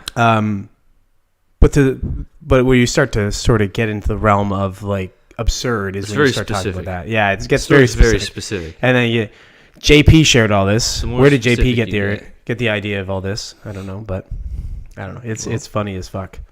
I love it. Yeah, no, I like stuff like that. I love those sorts of things. So basically, what we need to be doing now is we need to shift our attention now to finding that space ark before Putin. No, they already found it. No, so Putin found it? Yeah. Oh, shit. They know where it is. He knows where it is. That doesn't say that he has it yet. I'm pretty sure they've captured that area of Ukraine. We don't know yet. Maybe the U.S. is there, and maybe the U.S. have captured it. Or they're all there. Maybe the war is just a fog. It's a collaborative event at this point. Yeah. Yeah. I don't think it's impossible. Obviously, I don't think anything's impossible at this point. But I don't think it's all that impossible to say that aliens do live among us. I don't think they live among us. I think that they are just meddling here. Yeah, but why not live among us? right? Like, what if they're Why here would they do that? to experience what would the motivation be? to fully immersely experience the human experience, right? To be part of it. But that's different than living amongst us. That would be like sort of integrated. Like that would be That's what I mean. Living becoming amongst us. human. Well, that's what I'm saying. Living amongst us, but they're not human. They're just disguised as a human. There are weird stories that There's a show like that, by the way. What comes to mind is so you know that I think that telepathy is definitely real. Mm-hmm. I think that we can probably there are too many anecdotal accounts on psychedelics of experienced telepathy for me to say that human beings aren't capable of it. We're into psychedelics again. I love it. I think that I don't know, like it could be something that we've lost in history. That's an idea that's come up. Yeah, I think that's. I don't even think that's possible. I But- think that's plausible. There's I have a theory behind it. story of this person. So this is this idea that aliens come here. It's like a tourist spot or something, right? It was Predator was based on that. Well, Predator, they came here to hunt. Well, but I'm saying like it's almost like a tourist attraction. No, but I'm type talking thing. like they go to Las Vegas to gamble, kind Oh. of. Because that's where the story took place. There was like this woman in. I think it was a woman, or might have been a man or something. It was a human being in in a casino, and they were in a casino, and there were these two individuals that she could hear them saying things, and she turned around and looked at them, and she realized that they weren't speaking, but she was like hearing them telepathically communicating, and I guess like ultimately what they said was something very, very weird and sketchy, like she's not a part of the program, leave her alone, and then they just kind of left. But it's like it's this weird idea that maybe some people are more susceptible to that kind of thing, and then there are, because I think that is probably the where we're going in terms of communication is telepathic, because that's like the ultimate form of communication, right? Like how I can't convey an experience to you at all. Yeah. Like I could give you an extremely low resolution version of that, and if you've experienced something very similar, you might be able to somewhat understand it. But if I could make you, like if I could put that experience in your head, that's a whole different thing. So I think that that's probably where language and communication is evolving to, and that's probably what happens. I think I could bolster your point of view with one simple thing. Think about children. Yeah. Like children seem to be in some way clairvoyant, or in Yeah, touch they seem with to something. they have the I think it has to do with third eye a little more open. yeah. I But have think you it has ever to do with noticed? mind clutter. I think it has to do with lack of mind clutter. But it could also too. There could be little hints of it in our sort of world where like you ever notice, you ever like think of somebody like right before they call you, Yeah. Yep. like weird experiences like that. Yep. You have a twin. You probably have weird experiences with her. Mm-hmm. I think there's just little things like that kind of show that maybe we're moving in a certain direction. Plus, I've said this before. I think that one of the telltale signs of an alien encounter story being true is if the beings that they encounter are speaking to them telepathically. Yeah. Versus, some kind of language, or not at all, as in like the Travis Walton situation, which is why I think maybe that's not necessarily true. Yeah. Because I think that at a certain point you figure it out. You figure out how to communicate telepathically. And there are weird stories too of being in like it was a Mysterious Universe podcast that I listened to recently, where they were talking about this story of this guy that went to like this tribe somewhere and found himself communicating telepathically with like one of the like tribes people. And then at a certain point, he could realize that he was like almost kind of had 1 foot in but 1 foot out, like he couldn't really understand it, but he knew it was there. There was like this hive mind kind of buzzing going around, and it's sort of that he was kind of tapped into but not really tapped into, that they all seemed to be tapped into. It's like, I wonder if I wonder if technology moved us away from something like that. Yeah, I would say it maybe probably we did. used to have. I think, and to your point, I think we could move towards it. Yeah. The more we get to a level of comfort, so the more we get to things that we don't have to now like worry about where food's coming, and like if you even add into that equation UBIs and Post scarcity. Yeah, and post scarcity, right? So metaverse, for example, right? You know, people are just living literally. You're not worrying about where your food's coming from. You're not really worrying about adding to the mix. You don't have to be at work at a certain time. You don't have to do any of this kind of thing that it might free our minds up now of worry or of different things that would actually bog us down or distract us in some way. And we might actually be open to some of that type of thing. Yeah, that's where meditation comes in. Yeah. Or we might get so fucking miserable and unhappy that we just die inside. But do people who leave society and sort of put themselves in solitude to kind of connect with nature for, you know, a period of time, do they ever come back less happy?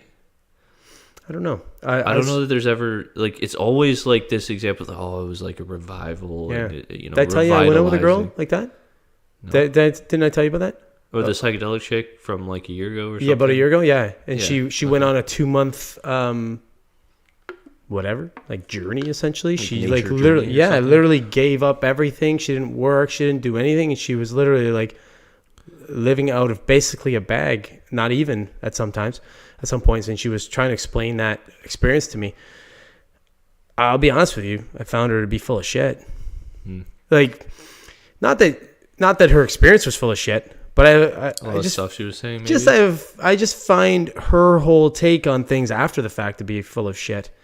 Like, it was almost like somebody who is, you know, like with somebody who maybe feels like they're not a good person in some certain way, so they start to do something. Or they try to project to other people that they're a good person. Yeah, and it comes off as artificial. That's how it felt. It felt disingenuous to me. I think you get a lot of that out of like the new age crowd. Yeah, like, I think there's a lot of stuff in there. There's a lot of valuable stuff in the new agey kind of, you know, hippy dippy psychedelic movement. But I do think it is very heavily populated with people trying to project that they're good people.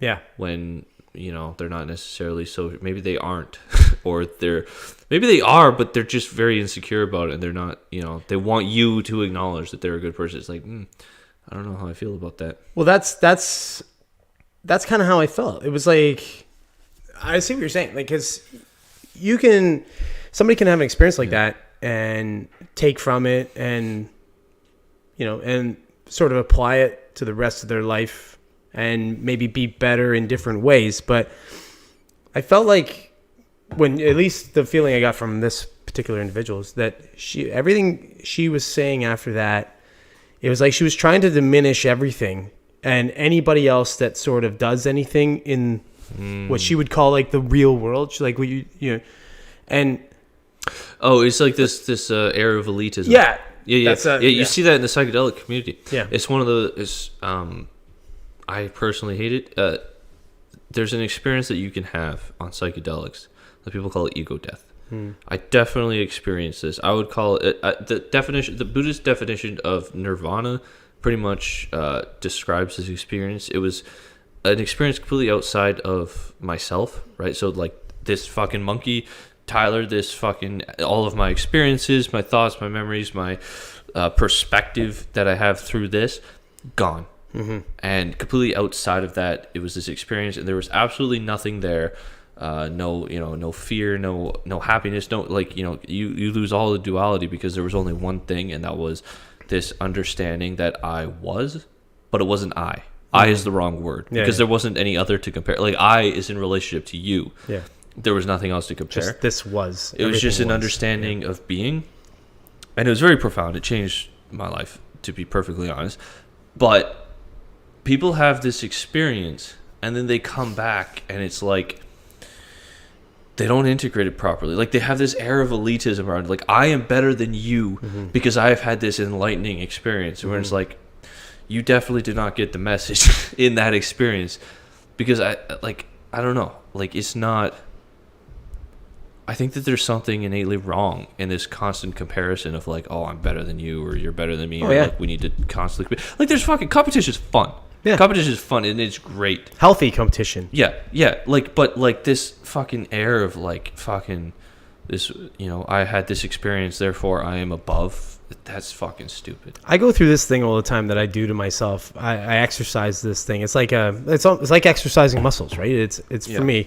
I know that I have a thing in me that because I'm ultra curious, and I love to have the answer to everything, right? So I'm a know-it-all, right? Innately, like I'm the typecast of a know-it-all, right? Yeah.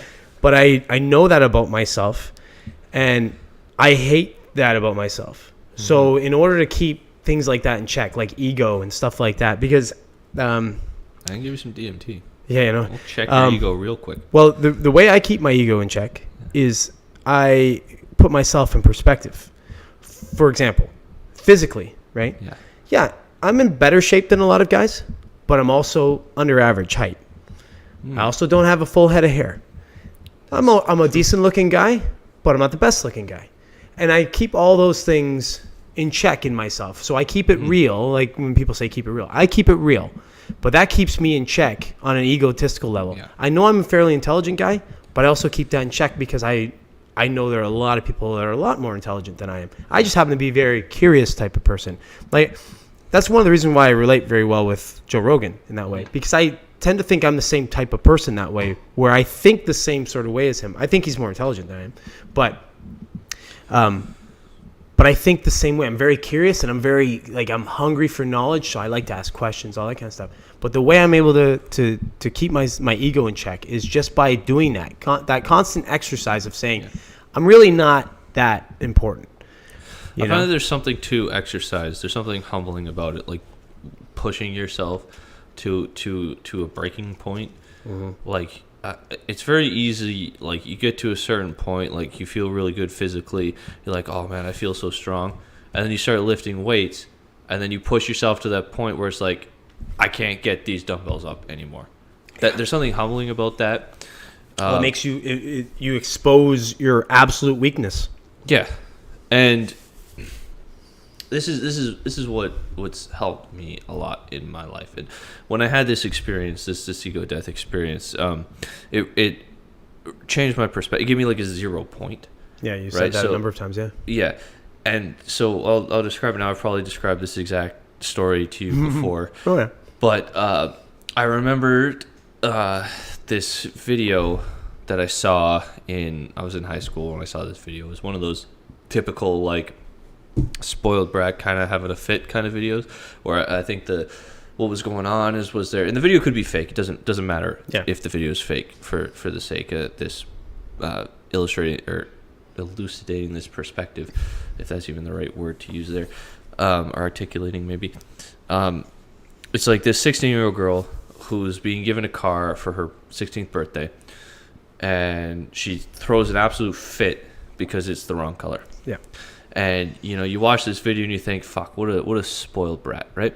Now, and that's how I reacted. And it was just a normal video. Like, it didn't even stick with me when I watched the video. It just came up again after this experience, because now that I had this 0 point, I saw everything from a different perspective. Because now I could see, like, instead of putting myself in that person's shoes, I go back to 0 and then try to build up how they might get there. Yep. And if you can come to a rational line of thought, the actions seem less irrational, and you feel a little bit bad about like laughing at the situation. Like, here, like what I saw out of that particular situation, you have this 16-year-old girl being gifted a car. She's flipping out because it's the wrong color. Well, look at the details of the video. The parents were dressed nicely.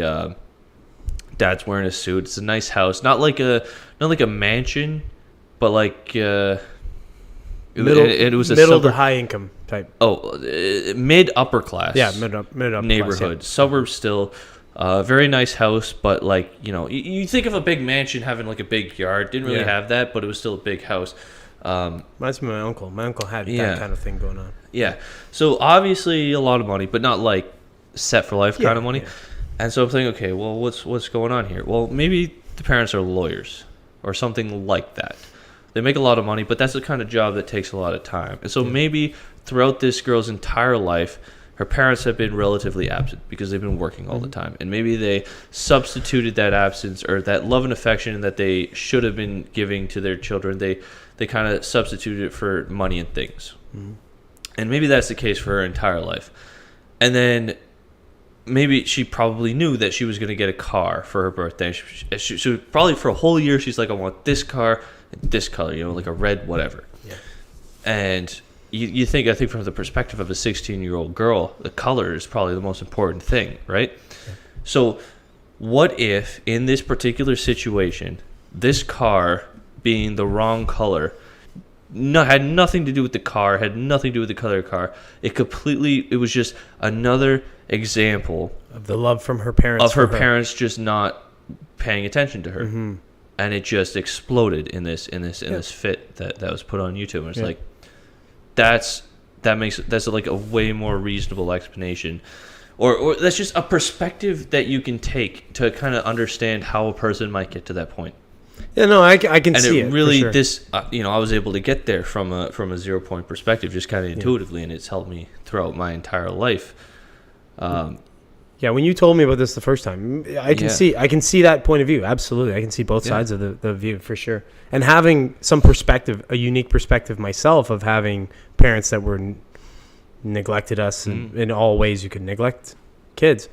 I can see both ends of it. So I have that sort of perspective of it. But I think unfortunately, so there's two ways to look at it, right? There's the one way to look at it where you say that what you said, she factors it based on... This is a spoiled brat. Well, yeah, that's the other way. But I'm saying the one way to look at it is to say that, she's looking at this as her parents letting her down once again, basically, essentially. Right? It's another letdown of a life of letdowns. And this was the one thing where she could kind of be like, this is like a manifestation of something that I really, really want.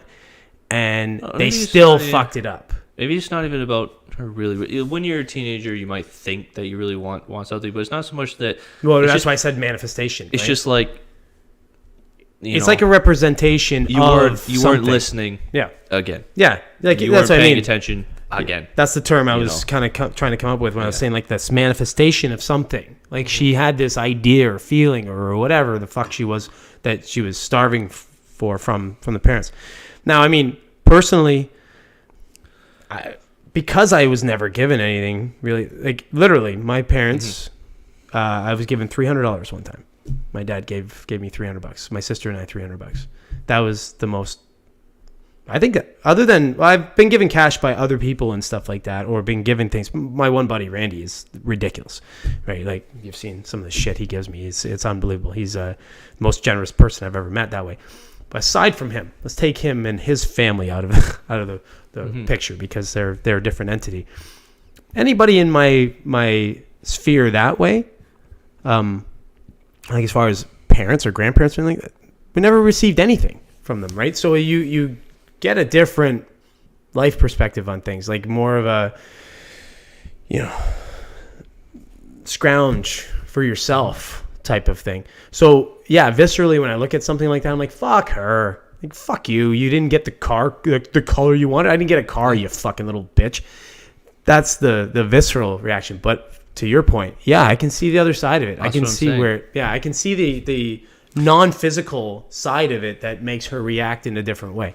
Right. Yeah. Like if you can, if you can really truly put yourself in a situation where you could maybe rationally see, events leading up to that, I don't know. It's harder to laugh at that kind of thing, or it's harder to make fun of it. That's challenging then. Could you, using that same sort of idea, could you put yourself in the mind of somebody else? Let's be funny of R. Kelly pissing on a girl. I don't know. I'm being funny, but the mind of something else, someone else doing something really fucking shitty or something. Yeah. Evil even. Yeah. Yeah.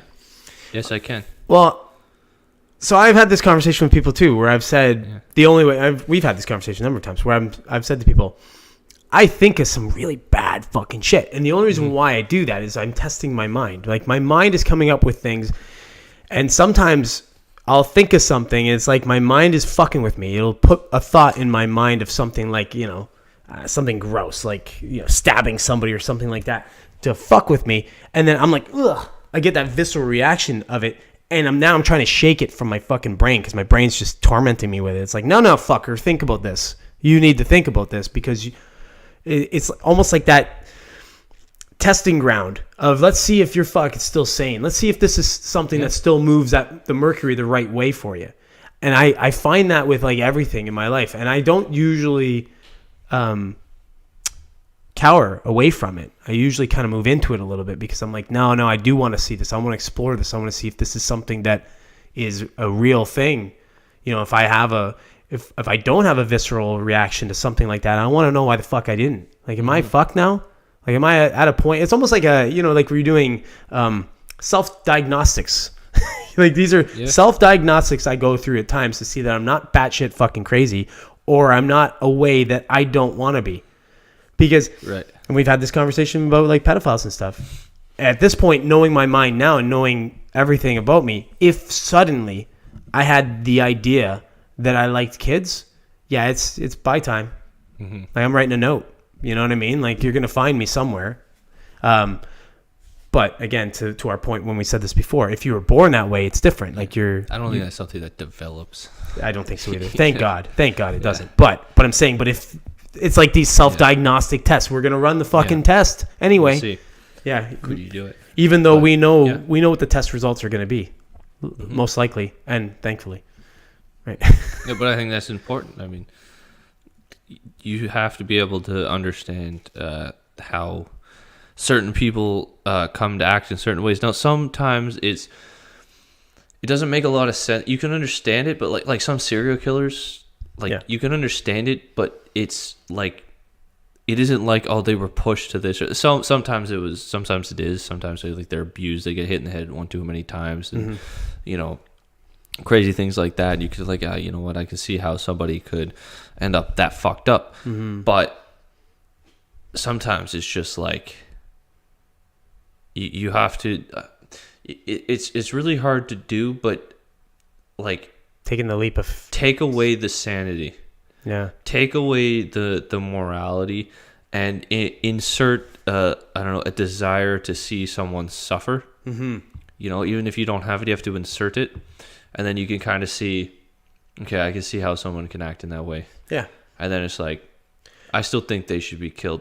Well, no, me too. But it doesn't mean it's justified. Like in the terms of this girl, it's like, okay, maybe her actions are a little more justified and understandable.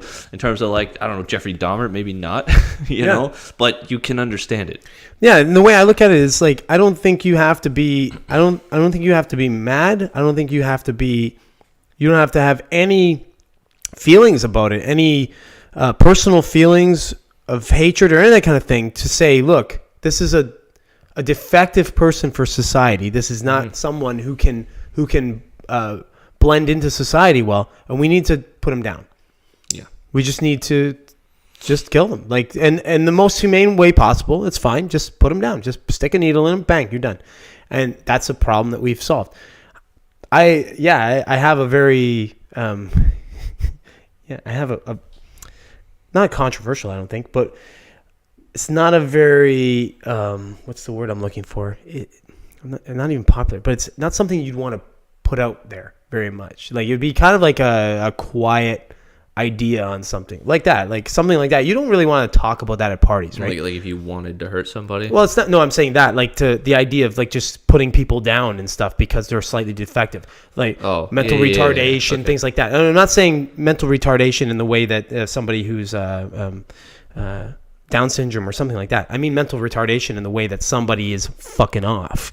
Like the same way you'd put a dog down if a dog just bit people. Yeah, if a dog just bit people with no provocation whatsoever, you'd be like, look, this dog's defective. There's something wrong with this dog. We don't have the means or the fucking time or any of that to try and put into working with this dog in some way, just put it down. Same thing I think about humans. I don't look at a dog and a human that are defective in a different way, essentially. I'm like, it's defective in the way that it's dangerous. Not defective in the way that it maybe puts us through a little bit of extra work. Yeah, I got a son who's got cerebral palsy or something. I could still love that son the same way. And you could give him a life. Exactly. You know? But if I've got a son who's a psycho fucking path and wants to kill everything, put it down. Yeah, let's put that thing down. Yeah, let's put that thing down. And that's where my morals kind of make the difference. Yeah, right? I'm pretty much there too. Yeah. My issues though, I'd be against the death penalty simply because I don't. The burden of proof. Yeah. Yeah, me too. We're not gonna get it We're gonna right. get it wrong a lot of times. Not even a lot of times. Like as long as it's more than if there's more than a 0% chance of us getting it wrong, I'm not comfortable doing it. Yeah. I don't know if I'm zero. I'm zero. I don't care if over a century we execute 10,000 people and we got one innocent person in there. I'm not comfortable doing it. Because that could be you. This makes me sound bad. But I don't know. I think that's almost acceptable. I can't accept. I think the great, for me anyway. I think sometimes you have to look at the greater good, right? And the greater good would be the 9,999 people that were taken off. I mean, I'm not a collectivist. Yeah, I'm a little bit. I guess I've won. Yeah. To some degree, I'm with you. I don't die on that hill, right? I don't die on that other hill. So I could be swayed, but. Yeah, I mean, if you were to just take my absolute sort of non-personal opinion to it, I could go with your way to say, no. But then using that example, you'd have 9,999 other fucking scumbags that we have to take, we have to take care of, essentially. Yeah, like I'm saying that there's certainly plenty of circumstances that justify, getting rid of somebody. It's just that can't really get it perfect. No, you can't. You're right. So you can't. Maybe the state shouldn't be doing that. Even if you've got, say, video evidence of shit. Let's say you've got satellite video evidence of different shit like that. It could, there is still, as minute a possibility as it is, there could be somebody that was mistaken somehow. They looked exactly like another person physically and all that kind of stuff. You didn't see their face in the right angle, and it was the wrong fucking sort of person. Thing happens, right? Yeah, and that's what I mean. Like, as minuscule as the possibility, it's still a possibility. That's where I'm like, we're gonna throw the whole thing out because of that minuscule possibility. It's tough. Like I don't know. It's one of those kinds of things that is so hard to have a hard point of view on it and be a reasonable person. Because if you're a reasonable person, for you to have a really hard line the other way of saying, like, to make my argument of saying that, we're going to do it, even though whatever, you're on sketchy ground. Yeah. Like yours is an easier point of view to take because it's like, we're not going to kill anybody, but at the same time, we're now going to harbor or take care of essentially a number of fuckers because we might get it wrong. Yeah. I know that's almost like a biblical point of view, right? If we can afford to do it, it is a biblical point. It's black swan formulation, right? It's exactly what it is. It's God is the only judge, right? Essentially. Well, it's God saying that it's better that better 10 guilty persons walk free than one innocent person suffer. Yeah, but that's what I mean. But it's like we can't. And I would expound it to a billion. Well, for us to judge, but I mean, at the same time. That's why I would say, like, you don't kill anybody with malice. You know what I mean? Like, so it's the same for everyone. We're just going to literally euthanize them. If we get it wrong once in a while, yes, we've euthanized somebody that shouldn't have been euthanized. But we didn't hurt them. We didn't, they didn't cause them any, all we did was cause them loss or people that maybe cared for them loss. But it's not like we created hardship. Now, conversely, if you put the wrong person in prison, they do 30 years of hard time in prison. Holy fuck. Yeah. That's worse, I think. Personally, anyway, that's a personal hell for me. Versus, I'd rather you fucking kill me. At least you're alive. Yeah, I'd rather you kill me. What? At least you're alive. That doesn't mean shit to me. If you were to tell me, okay, listen, you could live. should have a right to To kill to yourself? opt out. Oh, so do I. We've had know, this debate a number of times. I don't think It's your not really personal a debate, choice. We just kind of agree. Yeah, But, yeah, exactly. you know, we've had this discussion. but it's better. I think it's better to, if someone is going to endure 30 years in prison, to eventually be found innocent and then get out, which does happen from time to time. Like, obviously, those people should be compensated significantly. I mean, what do you think about something like what they did with Australia, like what the English That's colony weird. did with Australia? What do you think about something? Weird. Yeah, I mean, That's what I think about it. It's strange. it is strange, but I'm saying, but What, it are we kind of gonna gives them send to Mars. it gives them a chance, Yeah, albeit like. we don't have a place like that anymore. I know. Well, I mean, yeah, actually, we do. We technically have a lot of places like that. There are a Australia. fuck ton of islands. No, there are a fuck ton of islands that we don't even they figure that have pretty much never big really enough? been inhabited. They're not very big, no, but Yeah. but you're giving them a chance. You know what I mean? Like they could figure out something to fish or try and make something. Maybe if the islands are actually self-sustainable. Yeah. But they might not be. If they're not big enough, there might not be. No, enough. There what might I'm not saying be, though, it's like you're just basically saying you're what if expelled we send from all the society. criminals to Mars? Well, that's That's like, how we started. but Mars that's not colony. giving them a chance though because Yes, it they is. can't breathe. No, we're starting a Mars colony, and we're just making them the people that we send. Yeah, if you gave them somewhere where they can breathe It's kind of like Yeah. it's kind of like or fend for themselves. kind to of get like food. okay, we're gonna start a colony on Mars. This is gonna be dangerous, but we're gonna try to make it work, and we're gonna ultimately try to build a city there. No, I agree with you. But I'm saying know? though, did you set up the infrastructure for them? Well, yeah. Well, okay, then You're doing the that's mission. You're just making them the people. fine. Yeah, no, then I'm. The idea is like you can do that. You're either in jail for the rest of your life, or you can go and sort of exit. You can earn your freedom on this new frontier. The only problem with that though is the idea that if they were to succeed and create a colony or create I think now you have a colony of criminals. You know what I mean? That have Like succeeded. Australia? Yeah, but That turned out all right? It turned out okay, long term. Yeah. Like years, like it took how many hundreds or whatever. I don't even know what is the timeline on it. I have no idea. I'd have to look it up. It's got to be thousands of years, or maybe not even. No, when you think about it, because realistically, they wouldn't have been circumnavigating the globe thousands of years ago. Yeah, but that gets into some other stuff. But Yeah, but I'm saying like known anyway. No. Yeah, that we know about Yeah. officially. Actually, I would guess it's probably more like 1600s or something. Yeah, probably. Yeah, 1700s, somewhere in there. Probably. Somewhere where they would have found a bunch of natives and fucking killed them. Not to laugh about that, but I'm saying that's humans, right?